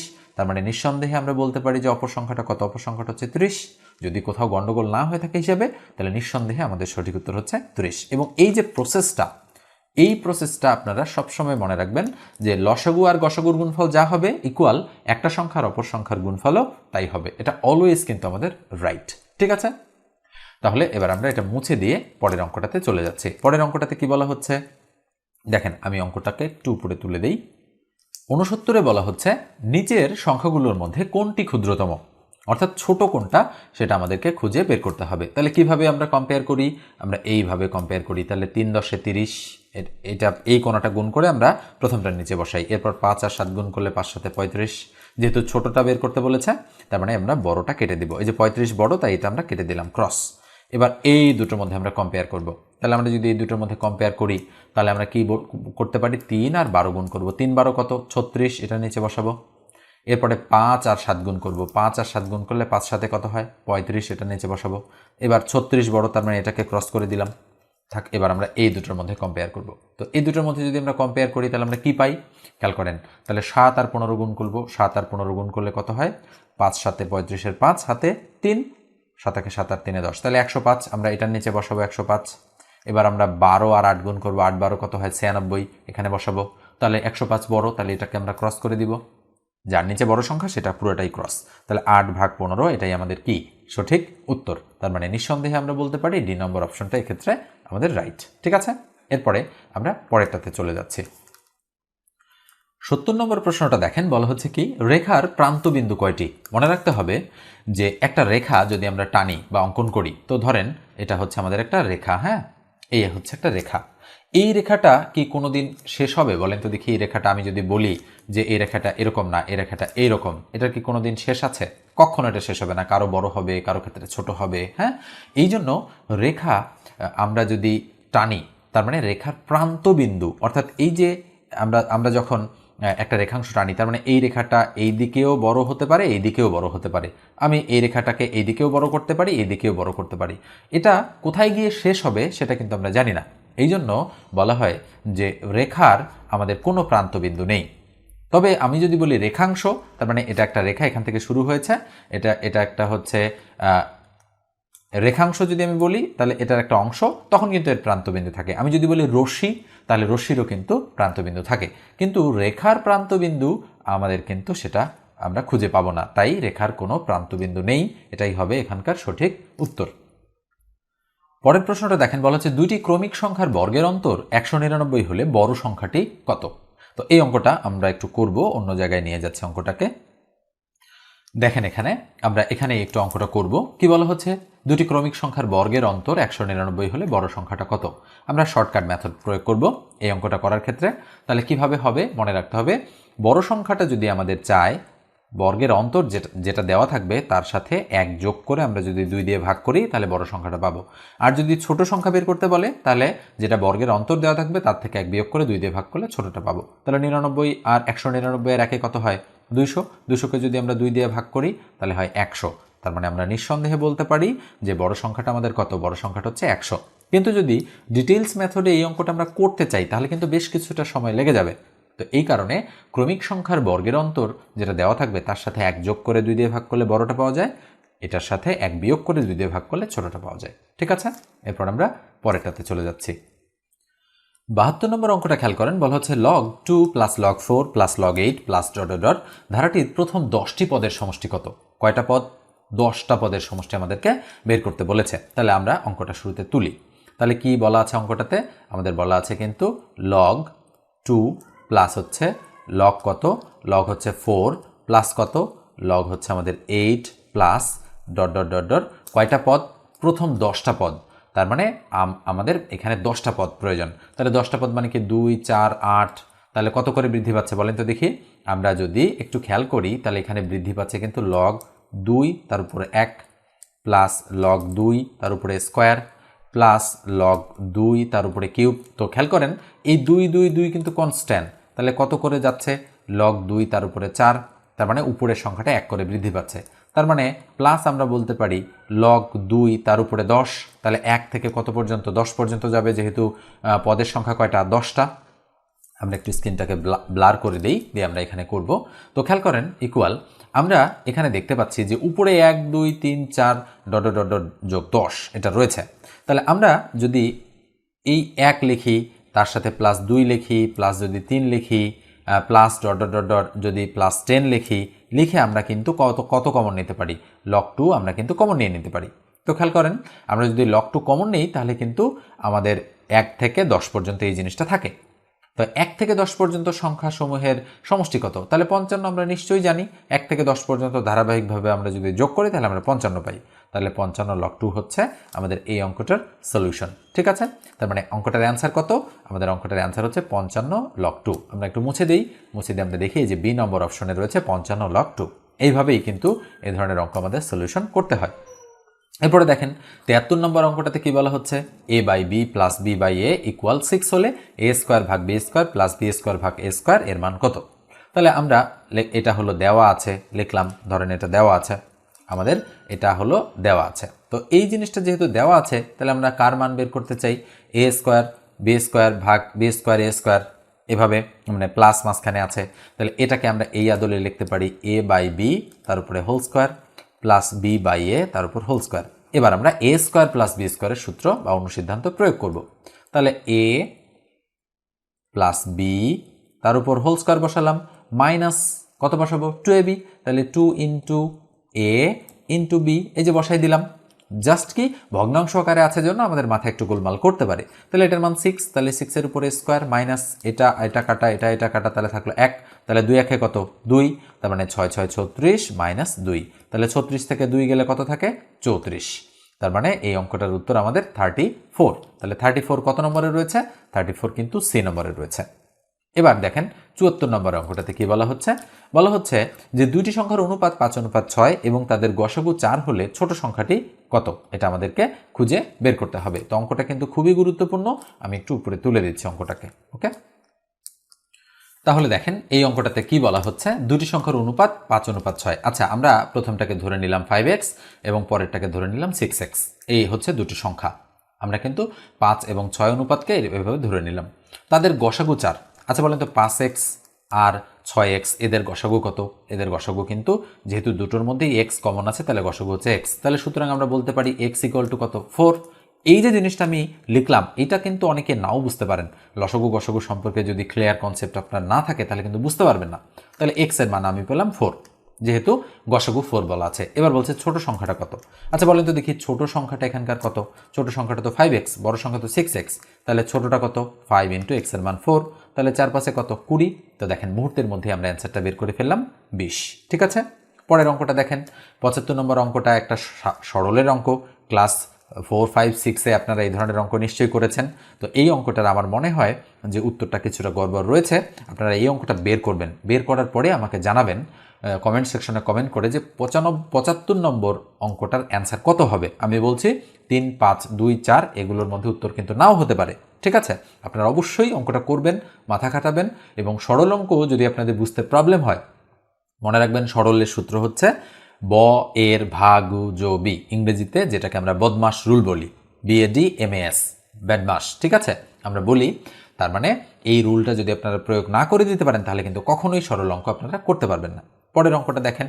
পরের অঙ্কটাতে কি বলা হচ্ছে, এই যে tan θ = হাফ হলে sin 2θ এর মান কত? ঠিক আছে, তো এই অঙ্কটা এবার আমরা সলিউশন করব। তো দেখেন 76 নম্বর অঙ্কটা আমি আপনাদের করে দিচ্ছি না। এই অঙ্কটা করে দিতে গেলে বেশ কিছুটা সময় লেগে যাবে এবং আপনারা হয়তো নাও বুঝতে পারেন অনেকেই। তো এই কারণে 76 নম্বর অঙ্কটা আমি করে দিচ্ছি না। আমি কোনো এক সময় আপনাদের sine cos tan cot sec cosec এই যে ত্রিকোণমিতির অঙ্কগুলো রয়েছে, এই অঙ্কগুলো নিয়ে আমি ধারাবাহিকভাবে ভিডিও সাজাবো এবং এইটাকে আমি SW দিয়ে দিচ্ছি আপনাদের। এবং সম্ভাব্য উত্তর কত হতে পারে? আমার মনে হচ্ছে যে 5/4 বা 4/5 এর মধ্যে যে কোনো একটা হতে পারে, হয়তো 4/5ই হতে পারে। তো যাই হোক, আপনারা এটা করবেন, করার পরে অ্যান্সারটা আমাকে বের করে দেবেন। ঠিক আছে, যে কিভাবে হচ্ছে। কমেন্ট করার দরকার নেই, এই অঙ্কটা আগে যেটা দিয়েছি অঙ্ক সেটাই আপনারা কমেন্ট সেকশনে কমেন্ট করবেন।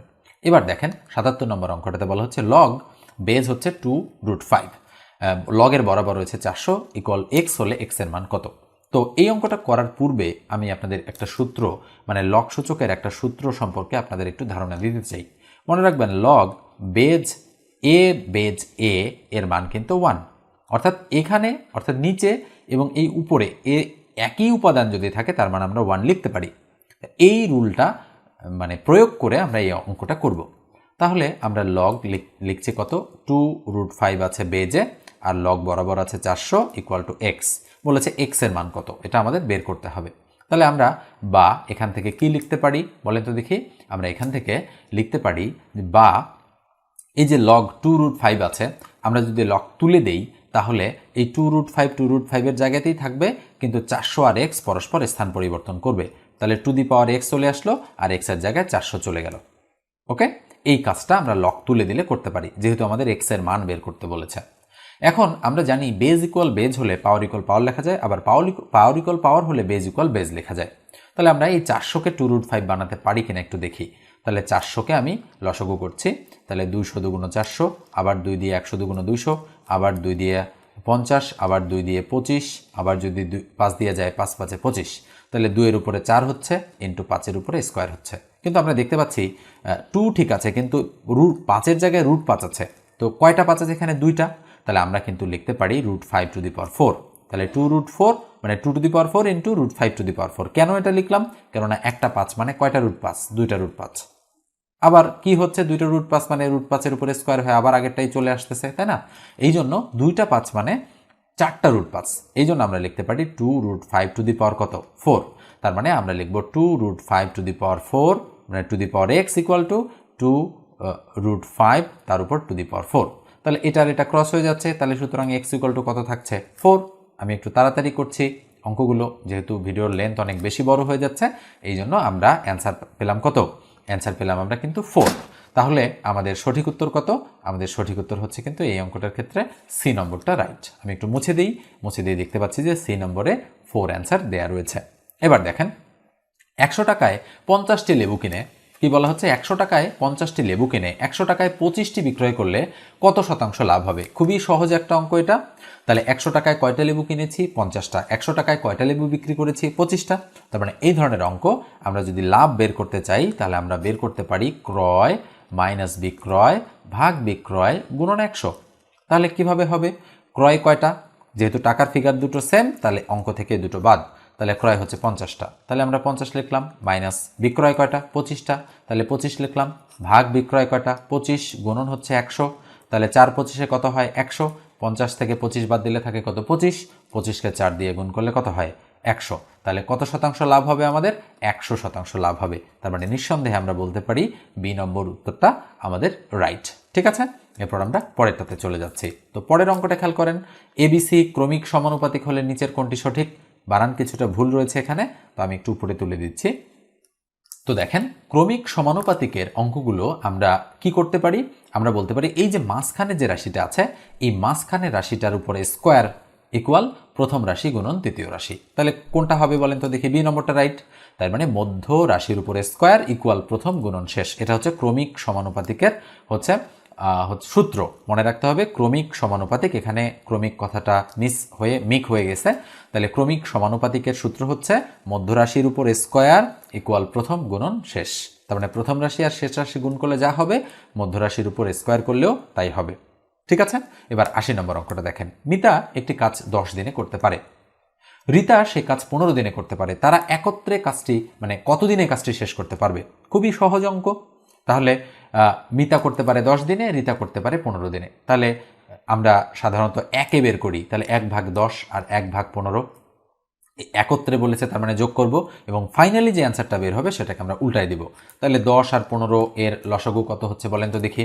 10 আর 15 আমরা একটু লসাগু করে নিই অন্য জায়গায়। তাহলে আমরা যদি 5 দিয়ে দিই, 5 দুগুণ 10, 3 5 15, তাহলে 3 দুগুণ 6, 5 6 30, তাহলে 30 বসালাম, 3 10 30, তাহলে 3 যোগ 15 দুগুণ 30, তার মানে 2, তাহলে 3 আর 2 কত 5 আর তার নিচে কত 30। তাহলে যদি আমরা উল্টাই দিই তাহলে উপরে 30 চলে যায়, নিচে আসে 5, তাহলে 5 6 30। তার মানে উত্তর কত, উত্তর হচ্ছে আমাদের কিন্তু 6 বা 6। তার মানে কয় দিনে, উত্তর হচ্ছে 6 দিনে। এবার আমরা পরেরটাতে চলে যাচ্ছি। 81 নম্বর অঙ্কটা দেখেন কি বলা হচ্ছে, a + b = 7 এবং ab = 10 হলে a - b হোল স্কয়ার এর মান কত। তো এই অঙ্কটাতে আমাদের যোগফলের মান দেওয়া আছে এবং গুণফলের মান দেওয়া আছে, বিয়োগফলের বর্গের মান কত সেটা আমাদেরকে খুঁজে বের করতে বলা হচ্ছে। তাহলে আমরা লিখতে পারি দেওয়া আছে a + b = 7 এবং আমাদের ab = 10 দেওয়া আছে। মান বের করতে হবে কিসের, a - b তার উপর হোল স্কয়ার এর মান কত সেটা আমাদেরকে খুঁজে বের করতে বলা হচ্ছে। তো আমরা একটু ব্লার করে দেই স্ক্রিনটা। তো দেখেন আমি লাল কালার ব্যবহার করে অঙ্কটা করে দিচ্ছি। তো আমরা অনুসিদ্ধান্ত প্রয়োগ করতে পারি। অনুসিদ্ধান্ত কি, a - b তার উপর হোল স্কয়ার, এর অনুসিদ্ধান্ত হচ্ছে a + b তার উপর হোল স্কয়ার মাইনাস হচ্ছে 4ab। মনে রাখতে হবে হোল স্কয়ারের সময় 4ab এবং +4ab এবং -4ab আসে। যেহেতু এখানে মাইনাস চিহ্ন চেঞ্জ করে প্লাস দিয়েছি তাই -4ab হয়েছে। এখানে প্লাস যদি থাকতো এখানে হয়তো মাইনাস, তাহলে এখানে হয়তো প্লাস। ঠিক এইভাবেই আমরা অঙ্কগুলো করে থাকি। তাহলে a + b এর মান 7 দেওয়া আছে, তাহলে 7 এর উপরে স্কয়ার -4 ইন্টু ab এর মান কত দেওয়া আছে 10 দেওয়া আছে, তাহলে দিয়ে দিলাম 10, তাহলে ইকুয়াল 7 7 49 -4 10 কত 40। তাহলে 49 থেকে 40 মাইনাস করলে কত থাকে 9। তাহলে আমরা বলতে পারি যে আমাদের সঠিক উত্তর হচ্ছে 9 বা 9। ঠিক আছে, তার মানে বি নম্বর অ্যান্সারটা এক্ষেত্রে আমাদের কিন্তু রাইট। এবার আমরা পরেরটাতে চলে যাব। তবে এই ধরনের অঙ্ক আপনারা চাইলে কিন্তু মুখে মুখেও বের করতে পারেন। তো কিভাবে মুখে মুখে আপনারা অঙ্কগুলোর উত্তর বের করবেন আমি একটু বলি। তো দেখেন a + b এর মান 7 দেওয়া আছে এবং ab এর মান 10 দেওয়া আছে, তার মানে যোগফল আর গুণফলের মান দেওয়া আছে। তাহলে ছোট সংখ্যা যেহেতু আমরা গেস করতে পারি, আমরা যদি বলি এর মান হচ্ছে 5 + b এর মান হচ্ছে 2 বা 2, তাহলে 5 আর 2 7 হয়, আর 5 দুগুণ এখানে গুণ করলে 10 হয়। তাহলে 5 আর 2 হবে অবশ্যই, তাহলে a - b হোল স্কয়ার, তার মানে 5 এর থেকে 2 মাইনাস করলে 3, 3 এর উপরে স্কয়ার, তাহলে 3 3 9। আমরা এইভাবেও কিন্তু অঙ্কগুলো গেস করে উত্তর বের করতে পারি। ঠিক আছে, তো আশেপাশে কিছুটা নয়েজ হচ্ছে, আপনারা একটু মানিয়ে নেবেন। আমরা এবার পরের অঙ্কটাতে চলে যাচ্ছি। 82 নম্বর অঙ্কটা দেখেন কি বলা হচ্ছে, 5 জন তাঁত শ্রমিক 5 দিনে 5টি কাপড় বুনতে পারে, একই ধরনের 7টি কাপড় বুনতে 7 জন শ্রমিকের কত দিন লাগবে। তো যেটা বের করতে বলেছে আমরা সেটার নিচে একটা হোয়াট চিহ্ন দিয়ে দিব যে 5 দিন, মানে কত দিন লাগবে সেটা বের করতে বলেছে। তো প্রথম লাইনে যে 5 রয়েছে, আমরা এই ধরনের অঙ্ক শর্টকাট মেথডে চিন্তা করতে পারি। প্রথম লাইনে যেটা থাকবে সেটাই হচ্ছে উত্তর। কিন্তু এই ধরনের অঙ্ক যদি আপনারা করতে চান তাহলে ঐকিক নিয়মের সাহায্যে আপনাদেরকে করতে হবে। তো আমি আগের যে ভিডিওগুলো ছিল সেগুলোতে এই ধরনের অঙ্ক করে দিয়েছি, তাই আজকে আর করে দিলাম না। 5 জন তাঁত শ্রমিক 5 দিনে 5টি কাপড় বুনতে পারে। একই ধরনের 7টি কাপড় বুনতে 7 জন শ্রমিকের কতদিন লাগবে? ওই 5 দিনই সময় লাগবে। ঠিক আছে, আপনারা চাইলে করে দেখতে পারেন। এবার দেখেন 83 নম্বর অঙ্কটাতে কি বলা হচ্ছে, এ ইনভার্স তার উপরে ইনভার্স এর মান নিম্নের কোনটি? তো আমরা এটা মুছে দিয়ে একটু উপরে তুলে দিচ্ছি, তাহলে আমরা বুঝতে পারবো। দেখেন এবারে মোটামুটি দেখা যাচ্ছে। তো আমরা কি করব, এখানে আমরা প্রথমে এ ইনভার্স লিখব, লেখার পরে তার উপরে ইনভার্স রয়েছে অঙ্কটা তুললাম। তোলার পরে আমরা যেটা করব, এই যে এ ইনভার্স এইটুকু অংশের মান কিন্তু 1/a, তার উপরে কি আছে, আবার ইনভার্স আছে। ইনভার্সটা কিভাবে কাজ করে, এই মাইনাসের জন্য 1 এবং ভাগটান দিব, আর যেটা দেখা যাচ্ছে সেটা পুরোটাই নিচে হবে 1/a টু দি পাওয়ার কি a 1। ঠিক আছে, তাহলে উপরে রয়েছে 1 আর নিচে রয়েছে কি a ভাগ 1 ভাগ a। তাহলে এটা ক্যালকুলেশন করলে উপরে 1 লিখলাম, এই ভাগ চিহ্নটা গুণ হয়ে গেল, এটা উপরে গেল এবং 1টা নিচে আসলো। তাহলে ফলাফল কি আসলো? ফলাফল আসলো a। তার মানে আমরা বলতে পারি যে আমাদের প্রথম অপশনটাই সঠিক উত্তর, তার মানে a নম্বর অপশনটাই সঠিক উত্তর, আর সঠিক উত্তরও হচ্ছে আমাদের a। ঠিক আছে, এরপর আমরা পরেরটাতে চলে যাচ্ছি। 84 নম্বর অঙ্কটা দেখেন। 84 নম্বরে কি বলা হচ্ছে, উপরে √2 divided by √6 plus 2 equal to কত? তো আমরা শুরুতে অঙ্কটা তুলব, তোলার পরে উপরে কত রয়েছে, √2 আর নিচে রয়েছে √6 প্লাস হচ্ছে 2। এখন এই জিনিসটা আমরা কি করতে পারি, আমরা দেখেন এখানে আমরা কি করব, ইকুয়াল দিলাম, উপরে √2 রয়েছে, √2 লিখলাম। এখন নিচের যে √6 রয়েছে এটাকে √3 ইন্টু √2 লিখবো, প্লাস এই যে 2 রয়েছে এটাকে √2 ইন্টু আমরা √2 লিখবো। তাহলে নিচে হচ্ছে √2 ইন্টু √2। তাহলে বলেন তো দেখি, এই যে একটা 2 মানে দুইটা √2 আমরা কেমনে লিখলাম? কারণ হচ্ছে √2 ইন্টু √2 এর মানে হচ্ছে √2 তার উপর হোল স্কয়ার, স্কয়ার রুট কাটা গেল, কত থাকলো? 2 থাকলো। ঠিক আছে, তো আমরা একটু দেখি যে এখানে আমরা কিভাবে সলিউশনটা করতে পারি। তো দেখেন আমরা কিভাবে সলিউশনটা করব। সলিউশনটা আমরা এই যে উপরে √2 রয়েছে, এই √2কে কাটার জন্য আমরা কি করব, নিচে আমরা √2 কমন নিব। √2 কমন নিলে কি থাকে, √3 প্লাস √2 এটা থাকে। এখন এটা কাটা গেলে উপরে 1 থাকে, তাহলে আমরা লিখতে পারি 1 আর নিচে হচ্ছে √3 প্লাস হচ্ছে √2। আমরা এটা পেলাম। এখন এই যে আমরা এইটা পেলাম, এটাকে আমাদের করতে হবে কি, আমরা অ্যান্সারগুলো একটু দেখে আসি যে অ্যান্সারগুলো আমাদের কিভাবে ছিল। অ্যান্সার ছিল 3 প্লাস √2, 3 প্লাস √2, দুইটা সেম অ্যান্সার। এখানে কি ছিল, এখানে √3 মাইনাস √2 আর এখানে √3 প্লাস হচ্ছে 2। আমরা অ্যান্সারগুলো একটু দেখে নিলাম কোন আকারে রয়েছে। তো এবারে আমরা করব কি, আমরা এই যে নিচে √3 প্লাস √2 আছে এর বিপরীত চিহ্ন দ্বারা উভয় পক্ষকে গুণ করব। তাহলে আমরা এর বিপরীত চিহ্ন দ্বারা যদি উভয় পক্ষকে গুণ করি তাহলে √3 মাইনাস √2 হয়, আর নিচে কত থাকে, আগে থেকে আছে √3 প্লাস √2 ইন্টু হয় √3 মাইনাস হচ্ছে √2। এখন ইকুয়াল দিলাম, দিয়ে উপরে যা আছে আমাদের তাই থাকে, আর নিচে a plus b into a minus b হয়েছে। তাহলে a square minus b square, তার মানে √3 তার উপর হোল স্কোয়ার মাইনাস √2 তার উপর হোল স্কোয়ার। আচ্ছা, স্কোয়ার রুট আমরা কেটে দিলাম, তাহলে 3 থেকে 2 বাদ দিলে 1 থাকে, তার মানে 1 মানে হচ্ছে কিন্তু উপরে যা আছে সেটাই, তার মানে √3 মাইনাস √2 হচ্ছে আমাদের সঠিক উত্তর। তাহলে খেয়াল করেন একটু, √3 মাইনাস √2 হচ্ছে আমাদের অ্যান্সার। তাহলে অ্যান্সারটা কত নম্বরে রয়েছে, আমি একটু মুছে দিচ্ছি।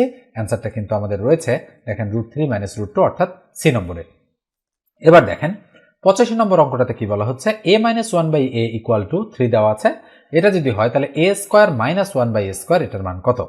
তো আমাদের এই ধরনের অঙ্ক করার সময় কিন্তু একটা ট্রিক্স অবলম্বন করতে হবে, কেননা এই অঙ্কটা কিন্তু দেখতে মনে হইলেও, মানে সোজা মনে হলেও অঙ্কটা কিন্তু কঠিন রয়েছে। এখানে একটু খেয়াল করেন কেন অঙ্কটা কঠিন, কারণ হচ্ছে আমরা যদি এখানে অনুসিদ্ধান্ত প্রয়োগ করতে চাই, আমাদের কিন্তু a স্কোয়ার প্লাস বি স্কোয়ারের অনুসিদ্ধান্ত রয়েছে। আমরা কিন্তু a স্কোয়ার মাইনাস বি স্কোয়ারের কোনো অনুসিদ্ধান্ত জানি না বা অনুসিদ্ধান্ত নেই, এটা কিন্তু সরাসরি সূত্র। তো সূত্র প্রয়োগ করে কিন্তু এই অঙ্কটা করা সম্ভব না, কেননা এখানে a plus b into a minus b হয়। আর প্রদত্ত যে অপশনগুলো আছে 6, 9, 11 এবং 12, এই অপশন অনুযায়ী এই অঙ্কটা কিন্তু সঠিক নয়। এই জন্য আমরা এই অঙ্কটা দাগাবো না, তবে অঙ্কটা কিন্তু করা সম্ভব, কিন্তু অপশন অনুযায়ী অঙ্কটা কিন্তু দেয়া হয়নি, অঙ্কটাতে ভুল রয়েছে। তো এই ধরনের অঙ্ক পরীক্ষায় আসতেই পারে, আপনারা এই ধরনের অঙ্ক অ্যাভয়েড করবেন। তবে আপনাদের তো বুঝতে হবে যে অঙ্কটা মানে কেন রং, তাই না? তো পরবর্তী কোনো এক সময় আমি এই বিষয়টা নিয়ে আলোচনা করব। আজকে যেহেতু ধারাবাহিকভাবে অনেকগুলো অঙ্কের সমাধান করে দিচ্ছি, তাই আজকে এই জিনিসটা আমি আলোচনা করছি না। তো খেয়াল করেন, এই যে পরে যে অঙ্কটা রয়েছে, এই অঙ্কটাতে কি বলা হচ্ছে? বলা হচ্ছে 0.1 গুণন 0.01 গুণন 0.001 ভাগ হচ্ছে 0.2 গুণন 0.02 গুণন 0.002। তাহলে আমরা অঙ্কটা তুলব। তাহলে 0.1 আছে গুণন 0.01 আছে গুণন 0.001 আছে। নিচে কত আছে? নিচে কিন্তু আমাদের দেওয়া আছে 0.2 গুণন 0.02 গুণন হচ্ছে 0.002। ওকে, তাহলে আমরা যদি দেখি দশমিকের পরে সমান সংখ্যক ঘর রয়েছে, তাহলে কিন্তু আমরা সেটাকে তুলে দিতে পারি। দশমিকের পরে 3 ঘর, দশমিকের পরে 3 ঘর, আমরা এই দুটোকে তুলে দিলাম। আবার দশমিকের পরে 2 ঘর, দশমিকের পরে 2 ঘর, আমরা এটাকেও তুলে দিলাম। দশমিকের পর 1 ঘর, দশমিকের পর 1 ঘর, আমরা এই দুটোকেও তুলে দিলাম। তাহলে ইকুয়াল 1 গুণন 1 গুণন 1, তাহলে কত হচ্ছে? একটা 1। 2 গুণন 2 গুণন 2, তাহলে কত হচ্ছে বলেন তো দেখি? 2 2 গুণ 4, 4 2 গুণ 8। তার মানে এই অঙ্কটার সঠিক উত্তর হচ্ছে উপরে 1 তার নিচে 8। তার মানে ডি নম্বর অপশনটা রাইট। দেখেন কত সহজেই এই নিয়মে আমরা অঙ্কটা করে ফেলতে পারলাম। আপনি অন্য যে কোনোভাবে যদি ট্রাই করেন, অঙ্কটা কিন্তু করতে বেশ কিছুটা সময় লেগে যাবে। এই জন্য এটাই হচ্ছে বেস্ট ওয়ে এই অঙ্কটা করার জন্য। পরের অঙ্কটা আপনারা নিশ্চয়ই করতে পারবেন। 87 নম্বর, a + b = 7 আছে, ab = 12 আছে, 1/a² + 1/b² এর মান কত? আপনারা অবশ্যই করবেন। করার পরে এই অঙ্কটার অ্যান্সার অর্থাৎ 87 এর অ্যান্সার কত হবে সেটা আমাকে কমেন্ট সেকশনে জানাবেন। এরপরে দেখেন 88 নম্বর যে অঙ্কটা রয়েছে, আমি একটু মুছে দিচ্ছি এটা। 88 নম্বর অঙ্কটাতে কি বলা হচ্ছে? এখানে বলা হচ্ছে যে 4:9 এর ব্যস্তানুপাত কত? তো মনে রাখবেন, ব্যস্তানুপাত মানে হচ্ছে রিভার্স অনুপাত বা রিভার্স রেশিও। অর্থাৎ প্রথম রাশি যাবে দ্বিতীয়টাতে, দ্বিতীয় রাশি আসবে প্রথমটাতে। আমরা যদি এটাকে পূর্ব রাশি আর এটাকে যদি আমরা উত্তর রাশি ধরি, তাহলে উত্তর রাশিকে পূর্ব রাশি এবং পূর্ব রাশিকে উত্তর রাশি ধরে যে নতুন অনুপাত পাওয়া যাবে সেটাই হচ্ছে ব্যস্তানুপাত। ওকে, তার মানে 4-এর জায়গায় 9 যাবে আর 9-এর জায়গায় 4 আসবে। তার মানে 4:9 এর ব্যস্তানুপাত হচ্ছে 9:4। তার মানে কোনটা? সঠিক উত্তর হচ্ছে সি নম্বরটা রাইট। এবার আমরা পরে চলে যাচ্ছি 89 নম্বরে। 89 নম্বরে দেখেন, মৌলিক সংখ্যা বা প্রাইম নাম্বার সম্বলিত এই অঙ্কটা অনেক সহজ। বিভিন্ন চাকরির পরীক্ষায় এই ধরনের অঙ্ক আসে। বলা হচ্ছে 30 থেকে 50-এর মধ্যে মৌলিক সংখ্যা কয়টা? আমরা মৌলিক সংখ্যাগুলো একটু ধারাবাহিকভাবে বলি। 1 থেকে 50 পর্যন্ত। 2 3 5 7, এরপরে 11 13 17 19, এরপরে রয়েছে 23 29। ওকে, এরপরে 31 37, 41 43 47, এরপরে হচ্ছে 53 59। তো 50 পর্যন্ত বলেছে, তাহলে 30 থেকে 50 এই রেঞ্জে কয়টা আছে? আপনারা যদি একটু হিসাব করেন দেখবেন যে 30 থেকে 50-এর মধ্যে আছে এই কয়েকটা। তাহলে কয়টা হচ্ছে? 31 37 41 43 47, তাহলে 2 আর 3 5টা। তাহলে মোট কয়টি? 5টি। তার মানে আমাদের সঠিক উত্তর হচ্ছে বি নম্বরটা রাইট। এরপরে পরেরটা দেখেন, পরেরটাতে কি বলা হচ্ছে? অষ্টভুজের অন্তকোণের পরিমাণ। অষ্টভুজ আপনারা বোঝেন নিশ্চয়ই। অষ্টভুজ মানে হচ্ছে এইরকম একটা জিনিস, 1 2 3 4 5 6 7 8, এটা মনে করেন অষ্টভুজ। যদিও অঙ্কন করতে কিছুটা প্রবলেম হয়েছে। তো এই অষ্টভুজের অন্তকোণের পরিমাণ, তার মানে যতগুলো অন্তকোণ আছে সবগুলোর সমষ্টি আমাদেরকে খুঁজে বের করতে হবে। তো এই অষ্টভুজটা একটু আমরা ভালোভাবে অঙ্কন করার চেষ্টা করি। তো একটু আপনারা খেয়াল করেন, স্ক্রিনে লক্ষ্য করেন, যদিও হয়নি এটা, আনুমানিক একটা অষ্টভুজ আমরা অঙ্কন করার চেষ্টা করেছি। তো আমরা দেখব যে এই অষ্টভুজটা দ্বারা কতগুলো আমাদের ত্রিভুজ তৈরি করা সম্ভব হচ্ছে, তাহলেই আমরা অন্তকোণগুলো খুঁজে বের করতে পারবো। ঠিক আছে, তাহলে আমরা একটু খেয়াল করি। তো আমরা জানি যে একটা ত্রিভুজ কত ডিগ্রি কোণ উৎপন্ন করে? 180 ডিগ্রি। তো আমরা দেখি এই যে অষ্টভুজ দ্বারা কতগুলো কোণ উৎপন্ন করা যাচ্ছে। তো একটা যাচ্ছে, এটা হলো একটা ত্রিভুজ, এটা দিয়ে আর একটা যাচ্ছে, এটা আর একটা, এবং এটা দিয়ে আর একটা যাচ্ছে 3টা, এবং এটা দিয়ে আর একটা যাচ্ছে কয়টা হচ্ছে? 4টা, এবং এটা দিয়ে আর একটা যাচ্ছে কয়টা হলো? 5টা 6টা। তাহলে মোট 6টা ত্রিভুজ তৈরি করা যাচ্ছে এই অষ্টভুজ দ্বারা। কারণ কি? তো আপনারা হয়তো বলতে পারেন আমি এদিক থেকে আরেকটা টানবো, তবে কোনো বাহুকে আমাদের সেট করা যাবে না। তাহলে 6টা ত্রিভুজ আমরা পেলাম অষ্টভুজ থেকে। তাহলে 6টা ত্রিভুজ মানে 6 গুণন 180, তাহলে কত হচ্ছে? 180-কে যদি আমরা 6 দ্বারা গুণ করি, 6 0 0, 6 8 48, 8 হাতে কত? 4, 6 1 6, 6 আর 4 10, তাহলে 1080। তার মানে আমাদের এ নম্বর অপশনটা রাইট। ঠিক আছে, এরপর আমরা পরেরটাতে চলে যাচ্ছি। তো পরেরটা দেখেন কি বলা হচ্ছে? পিতা ও পুত্রের বয়সের অনুপাত 6:2। পিতার বয়স 42 বছর হলে পুত্রের বয়স কত? খুবই সহজ একটা অঙ্ক। তাহলে পিতা আর পুত্রের বয়সের অনুপাত, এটা হচ্ছে পিতা আর এটা হচ্ছে পুত্র, তাহলে পিতা অনুপাত পুত্র 6:2। এবার বলা হচ্ছে পিতার বয়স 42, তার মানে পিতার জায়গায় 42 যদি হয়, তাহলে 6-এর জায়গায় যদি 42 হয়, তাহলে 2-এর জায়গায় কত, তাহলে কয় গুণ বৃদ্ধি পেয়েছে বলেন তো দেখি। 6 7 42, 7 গুণ বৃদ্ধি পেয়েছে। তাহলে 2-এর পরেও 7 গুণ বৃদ্ধি পাবে, তার মানে 7 দুগুণ 14। তার মানে এখানে দাঁড়াচ্ছে কত, দাঁড়াচ্ছে যে পিতা অনুপাত পুত্র মানে 42:14। এই হচ্ছে আমাদের সঠিক উত্তর। ওকে, এরপর আমরা পরেরটাতে চলে যাচ্ছি। তো পরের অঙ্কটা খেয়াল করেন একটু। 92 নম্বর অঙ্কটা কি বলা হচ্ছে, একটি মিনারের পাদদেশ হতে 20 মিটার দূরের একটি স্থান হতে মিনারটির শীর্ষবিন্দুর উন্নতিকোণ 30 ডিগ্রি হলে মিনারটির উচ্চতা কত। তাহলে শুরুতেই আমরা একটা মিনার ধরে নিব। তো ধরেন এই হচ্ছে একটা মিনার। এই মিনারটার হচ্ছে মিনারের পাদদেশ হতে 20 মিটার দূরে। তারপর মিনারের পাদদেশ, তার মানে মিনারের পাদদেশ এটা থেকে কত মিটার দূরে, ধরে নিলাম যে এটা হলো 20 মিটার দূরে। 20 মিটার দূরে একটি স্থান হতে মিনারটির শীর্ষবিন্দুর উন্নতিকোণ, তাহলে শীর্ষবিন্দুর উন্নতিকোণ মানে কি, এখান থেকে শুরু করে এই পর্যন্ত এটাকে বলা হয় শীর্ষবিন্দুর উন্নতিকোণ। কত ডিগ্রি, 30 ডিগ্রি। তার মানে এই কোণটা হচ্ছে 30 ডিগ্রি আমাদের। এবার বলা হচ্ছে যে মিনারটির উচ্চতা কত, তাহলে মিনারটা ধরেছিলাম আমরা এটা, তাহলে উচ্চতা ধরলাম আমরা h। আর মিনারের পাদদেশ হতে 20 মিটার দূরে, তার মানে এই অংশটুকুর মান হচ্ছে 20, তাহলে এটা হলো 20 মিটার। এবার কি বলেছে যে মিনারটির উচ্চতা কত, অর্থাৎ h এর মান আমাদেরকে বের করতে হবে। তাহলে আমরা দেখতে পাচ্ছি এখানে লম্ব আছে আর ভূমি আছে। তাহলে বলেন তো লম্ব ভাগ ভূমি কিসের সূত্র, ট্যানের সূত্র।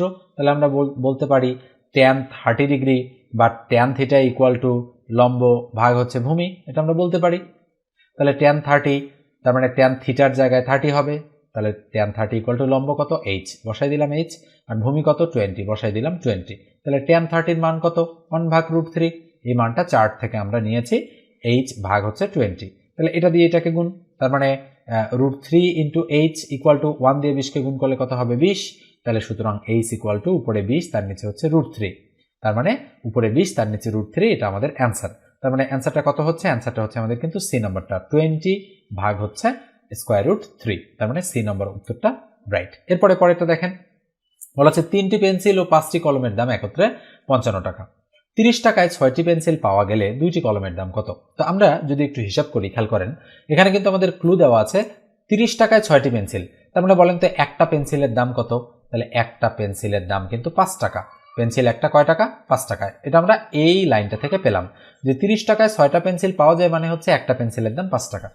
তাহলে 3টি পেন্সিল তার মানে 15 টাকা ও 5টি কলমের দাম 55 টাকা। তাহলে বলেন তো দেখি, পেন্সিলের তো একটায় 5 টাকা করে, তাই না?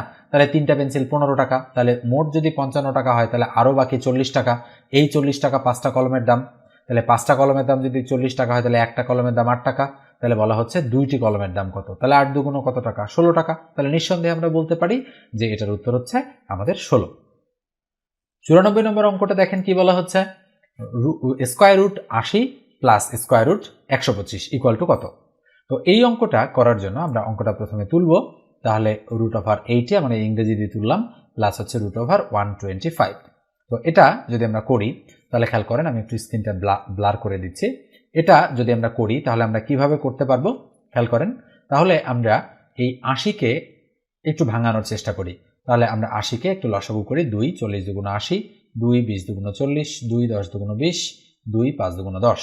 তাহলে কয়টা 2 হচ্ছে, 2 দুগুণ 4, 4 দুগুণ 8, 8 দুগুণ 16। তার মানে 80কে আমরা ভাঙাতে পারি 16 × 5, প্লাস 125কে আমরা কত দ্বারা ভাঙাতে পারি, আচ্ছা আমরা ভাঙাতে পারি 25 × 5 এভাবে। তাহলে 16 আমরা বাইরে বের করে দিলাম, ইন্টু √5 বাইরে বের করে দিলাম, আলাদা আলাদা করে দিলাম। 25কে আমরা এভাবে লিখতে পারি, মানে 25 আর 5কে আলাদা আলাদা করে। তাহলে এটা মানে 4, তাহলে 4√5, আর এটা মানে কত 5, তাহলে 5√5। তাহলে কয়টা √5 হচ্ছে, 5টা আর 4টা 9টা √5, তার মানে 9√5 হচ্ছে আমাদের অ্যান্সার। তার মানে আমাদের সঠিক উত্তর হচ্ছে এই অঙ্কটার ক্ষেত্রে 9√5। তাহলে 9√5 কোথায় দেওয়া রয়েছে আমাদের, আমরা একটু দেখি। আমাদের দেওয়া রয়েছে এই যে 9√5, অর্থাৎ এ নম্বর অপশনটা আমাদের রাইট। এরপরে দেখেন 95 নম্বর অঙ্কটাতে কি বলা হচ্ছে, যদি y ইকুয়াল 5x² - 2x এবং x ইকুয়াল 3 হয়, তবে y ইকুয়াল টু হোয়াট। তার মানে y এর মান আমাদের খুঁজে বের করতে বলেছে। তাহলে আমরা মান বসাবো, y ইকুয়াল 5 × x এর মান কত 3, তার মানে 3 এর উপরে স্কয়ার মাইনাস 2 × x এর মান 3 বসালাম। তাহলে 3 3 9 5 9 45, তাহলে 45 মাইনাস 3 দুগুণ 6, তাহলে 45 থেকে 6 বাদ দিলে কত থাকে 39। তার মানে এ নম্বর অপশনটা রাইট। দেখেন ক্যালকুলেশনে যদি কোথাও গোলমাল না হয়ে থাকে, তাহলে অঙ্কগুলো খুব দ্রুত আপনারা করে ফেলতে পারবেন। এরপরে দেখেন পরের অঙ্কটাতে কি বলা হচ্ছে, নিচে যে 96 নম্বর অঙ্কটা রয়েছে এখানে বলা হচ্ছে এর মান 1, বির মান 1, সির মান 2 আর ডির মান -2। তাহলে এটার মান কত? তাহলে আমরা একটু ক্যালকুলেশন করব। তাহলে এ আমরা কি করতে পারি, দেখেন মাইনাস বসালাম, এই যে মাইনাস বি, বির মান কত 1, তাহলে -1 দিয়ে দিলাম, মাইনাস এখানে মাইনাস আছে মাইনাস দিলাম, আর সির মান কত, সির মান হচ্ছে 2, তাহলে বসালাম 2, মাইনাস মাইনাস আছে এখানে মাইনাস দিলাম, ডির মান কত, ডির মান হচ্ছে -2, তাহলে মাইনাসে মাইনাসে কি হচ্ছে +2, তাহলে কত হবে এ মাইনাসে মাইনাসে +1, মাইনাসে মাইনাসে +2, প্লাসে মাইনাসে -2, তাহলে এটা আর এটা ক্রস হচ্ছে, তাহলে অ্যান্সার কি, অ্যান্সার হচ্ছে a+1, তার মানে 96 নম্বর অঙ্কটার অ্যান্সার হচ্ছে a+1। তাহলে আমরা একটু দেখি অ্যান্সারটা আমাদের নিচে রয়েছে, সরি আমাদের একটু প্রবলেম হয়ে গিয়েছে, আমরা কিন্তু এখানে এর মানটাই বসাইনি, এর মানও তো দেওয়া ছিল তাই না, এর মান 1 দেওয়া ছিল, তাহলে এর মান আমরা 1 বসালাম, তাহলে 1 + 1 কত হবে, 1 আর 1 2। এবার আমরা অ্যান্সারে চলে যাচ্ছি যে আমাদের অ্যান্সার আসলে 2 আছে কিনা ঠিকঠাক। ওকে, আমরা একটু নিচে, ওকে আমরা অ্যান্সার পেয়ে গিয়েছি, আমাদের অ্যান্সার কত হবে, অ্যান্সার হবে এ নম্বরটা রাইট, অর্থাৎ 2 হচ্ছে অ্যান্সার। এই যে বলা হচ্ছে বৃত্তের পরিধি ও ব্যাসের অনুপাত কত, মনে রাখবেন 22/7, 22/7 হচ্ছে বৃত্তের পরিধি এবং ব্যাসের অনুপাত, তাহলে কত হবে 3.1416, আমরা জানি এটার মান হচ্ছে 3.14, তাহলে 22/7 হচ্ছে বৃত্তের পরিধি এবং ব্যাসের অনুপাত। 98 নম্বর অঙ্কটা দেখেন, 3 ভাই বোনের বয়সের গড় 16 বছর, যদি পিতা সহ 3 ভাই বোনের বয়সের গড় 25 বছর হয় তাহলে পিতার বয়স কত? ওকে, তো খুবই সহজ অঙ্ক, কিন্তু আপনারা হয়তো এই ধরনের অঙ্ক করতে গিয়ে অনেক প্রবলেম ফেস করেন। তো আমি একটু বলি যে 3 ভাই বোনের বয়সের গড় হচ্ছে 16 বছর, তাহলে 3 ভাই বোনের বয়সের গড় 16 বছর যদি হয় তাহলে তাদের বয়সের সমষ্টি কত, 3 16 48 বছর, 3 ভাই বোনের বয়সের সমষ্টি হচ্ছে 48 বছর। যদি পিতা সহ 3 ভাই বোনের বয়সের গড় 25 বছর হয়, তার মানে 4 জনের বয়সের গড় 25, তার মানে 4 25 কত 100 সমষ্টি, তাহলে পিতার বয়স কত? আচ্ছা বলেন তো দেখি, 100 থেকে যদি 48 বাদ দিই তাহলে কত থাকে, 52 বছর, তার মানে হচ্ছে পিতার বয়স হচ্ছে 52 বছর বা 52 ইয়ার্স।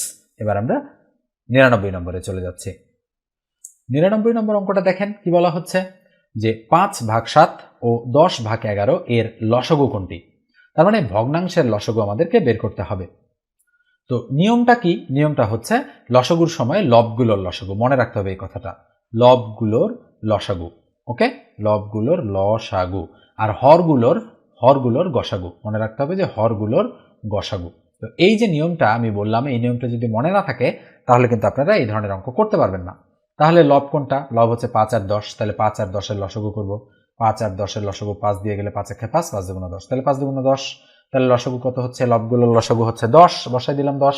এবার হরগুলোর গসাগু, হর আছে 7 আর 11, তাহলে 7 আর 11 গসাগু কত, 7 দিয়ে 11কে ভাগ, তাহলে 7 1 7 থাকলো কত 4, 4 দিয়ে 7কে ভাগ, তাহলে 7কে ভাগ করলে কত হচ্ছে 4 1 4 থাকলো কত 3, 3 দিয়ে 4কে ভাগ, তাহলে আবার কত হচ্ছে 3 1 3 থাকলো 1, 1 দিয়ে 3কে ভাগ করলে আমাদের মিলে যাচ্ছে, তার মানে গসাগু কত পাচ্ছি আমরা 1 পাচ্ছি। যেহেতু এই দুটোর মধ্যে কোনো কিছুতেই মিল নেই তাহলে গসাগু 1, তার মানে নিচে হচ্ছে 1, তাহলে 10 আর নিচে 1, তার মানে ভগ্নাংশের লসাগু কত 10ই হচ্ছে, তার মানে এই অঙ্কটার সঠিক উত্তর আমাদের কিন্তু 10। ওকে, অঙ্কটা দেখতে সহজ হলেও আমাদের অঙ্কটা কিন্তু ক্রিটিক্যাল রয়েছে। এবারে দেখেন সর্বশেষ অঙ্কটাতে কি বলা হচ্ছে, বলা হচ্ছে 17 সেন্টিমিটার, 15 সেন্টিমিটার, 8 সেন্টিমিটার বাহু বিশিষ্ট ত্রিভুজটি কোন ধরনের ত্রিভুজ হবে? আচ্ছা বলেন তো দেখি, একটা বাহু যদি হয় 8, একটা বাহু যদি হয় 15, আর একটা বাহু যদি হয় 17, তাহলে এদের মধ্যে কি কোনো মিল আছে? এটা 8, এটা 15 আর এটা হচ্ছে 17, তার মানে অবশ্যই এটা বিষমবাহু ত্রিভুজ। তাহলে নিঃসন্দেহে আমরা বলতে পারি যে এই ধরনের ত্রিভুজটা বিষমবাহু ত্রিভুজ। আবার যেহেতু বলা হচ্ছে যে বাহু বিশিষ্ট ত্রিভুজটি সমবাহু হবে, সমবাহু তো প্রশ্নই ওঠে না, সমদ্বিবাহু হবে এটাও প্রশ্নই ওঠে না, সমকোণী হবে, আমরা একটু দেখব যে সমকোণী আমরা করতে পারি কিনা। যদি সমকোণী করতে পারি তাহলে আমরা কিন্তু বুঝতে পারবো সমকোণীর ক্ষেত্রে কি, সমকোণীর ক্ষেত্রে হচ্ছে বিষমবাহু যেহেতু উত্তরে দেওয়া নেই তাহলে অন্য উত্তর খুঁজতে হবে আমাদেরকে। সমকোণীর ক্ষেত্রে কি, অতিভুজের উপরে স্কোয়ার, তার মানে 17-র উপরে স্কোয়ার, এটা যা হবে এইটার স্কোয়ার এবং এইটার স্কোয়ারও সেটার সমান হতে হবে। তাহলে 17-র স্কোয়ার মানে 289, আর 15-র স্কোয়ার মানে 225, 8-এর স্কোয়ার মানে 64, তাহলে কত হয় 5 আর 4 9, 6 আর 2 8, তাহলে 289 রাইট। তার মানে এটা অবশ্যই সমকোণী ত্রিভুজ হবে, কেননা অতিভুজের উপরে স্কোয়ার, তার মানে এখানকার মধ্যে সবচেয়ে বড় বাহু যেটা সেটা হচ্ছে অতিভুজ, অর্থাৎ 17-র স্কোয়ার, এটার সমান হচ্ছে 15-র স্কোয়ার যোগ 8-এর স্কোয়ার, এই দুটো স্কোয়ার করে যদি আমরা সমান করি তাহলে আমরা দেখতে পাচ্ছি যে 17-র স্কোয়ারের সমান হয়ে যাচ্ছে। তার মানে দাঁড়াচ্ছে এটা একটা সমকোণী ত্রিভুজ। তাহলে নিঃসন্দেহে এই ধরনের অঙ্ক আপনাদের জন্য গুরুত্বপূর্ণ রয়েছে। তো এই হচ্ছে আমার টোটাল ভিডিওটা কেমন লাগলো অবশ্যই আপনারা জানাবেন কমেন্ট সেকশনে কমেন্ট করে। সাবস্ক্রাইব না করা থাকলে সাবস্ক্রাইব করে দেবেন, আর ভিডিওটাতে একটা অবশ্যই লাইক করে দেবেন। আর আমার কাছে ম্যাথের বেসিক কোর্স যদি আপনারা করতে চান, একেবারে জিরো থেকে ম্যাথের প্রো লেভেল অবধি আপনাদের পৌঁছে দেওয়ার দায়িত্ব আমাদের। তো যদি আপনারা করতে চান তো অবশ্যই হোয়াটসঅ্যাপে নক দিবেন 01642702760। খুবই দ্রুত আমরা একটা কোর্স লঞ্চ করছি, মোটামুটি 120 দিন ব্যাপী একটা কোর্স, যার কোর্স ফি হচ্ছে 2000 টাকা। যারা কেবল একেবারেই ম্যাথ শিখতে চান, একেবারে ম্যাথ শেখার জন্য ডেডিকেটেড, তারাই কেবল এই কোর্সে আপনারা জয়েন করবেন। আদারওয়াইজ অন্য কারো জয়েন করার প্রয়োজন নেই এবং অন্য কেউ নক দেবেন না আমাকে, ঠিক আছে? তো ধন্যবাদ সবাইকে, ভালো থাকবেন, সুস্থ থাকবেন। এবং এই কোর্সটা অবশ্যই লাইভে হবে এবং পাশাপাশি ভিডিওগুলো রেকর্ডেড অবস্থায় থাকবে 2 বছর পর্যন্ত, যেন আপনারা যখন খুশি তখন ভিডিওগুলো দেখতে পারেন। আর জুম অ্যাপ এবং ফেসবুক পেজ মিলায়া এবং ইউটিউব মিলায়া কিন্তু আমরা এই প্রিপারেশনগুলো নিয়ে থাকি। পাশাপাশি আপনাদেরকে নিয়মিত পরীক্ষা দেওয়ার ব্যবস্থা, আপনাদের শিটের ব্যবস্থা, প্রয়োজনীয় প্রত্যেকটা ব্যবস্থা এই কোর্সের অন্তর্ভুক্ত থাকবে। এই জন্যই কিন্তু কোর্স ফিটা কিছুটা বেশি রাখা হয়েছে। আপনারা বিসিএস প্রিলি এবং রিটেনের জন্য, পাশাপাশি বিভিন্ন পরীক্ষায় রিটেন এবং প্রিলির জন্য আমার কাছে ম্যাথ শিখতে পারেন। যদি আমার শেখানোর স্টাইল আপনাদেরকে ভালো লাগে, যদি আমার কাছে শিখতে চান, তো অবশ্যই আমার সঙ্গে আপনারা যোগাযোগ করবেন। তো আজকে এই পর্যন্ত রাখছি, দেখা হবে অন্য কোনো ভিডিওতে। সে পর্যন্ত ভালো থাকবেন, সুস্থ থাকবেন। ধন্যবাদ সবাইকে।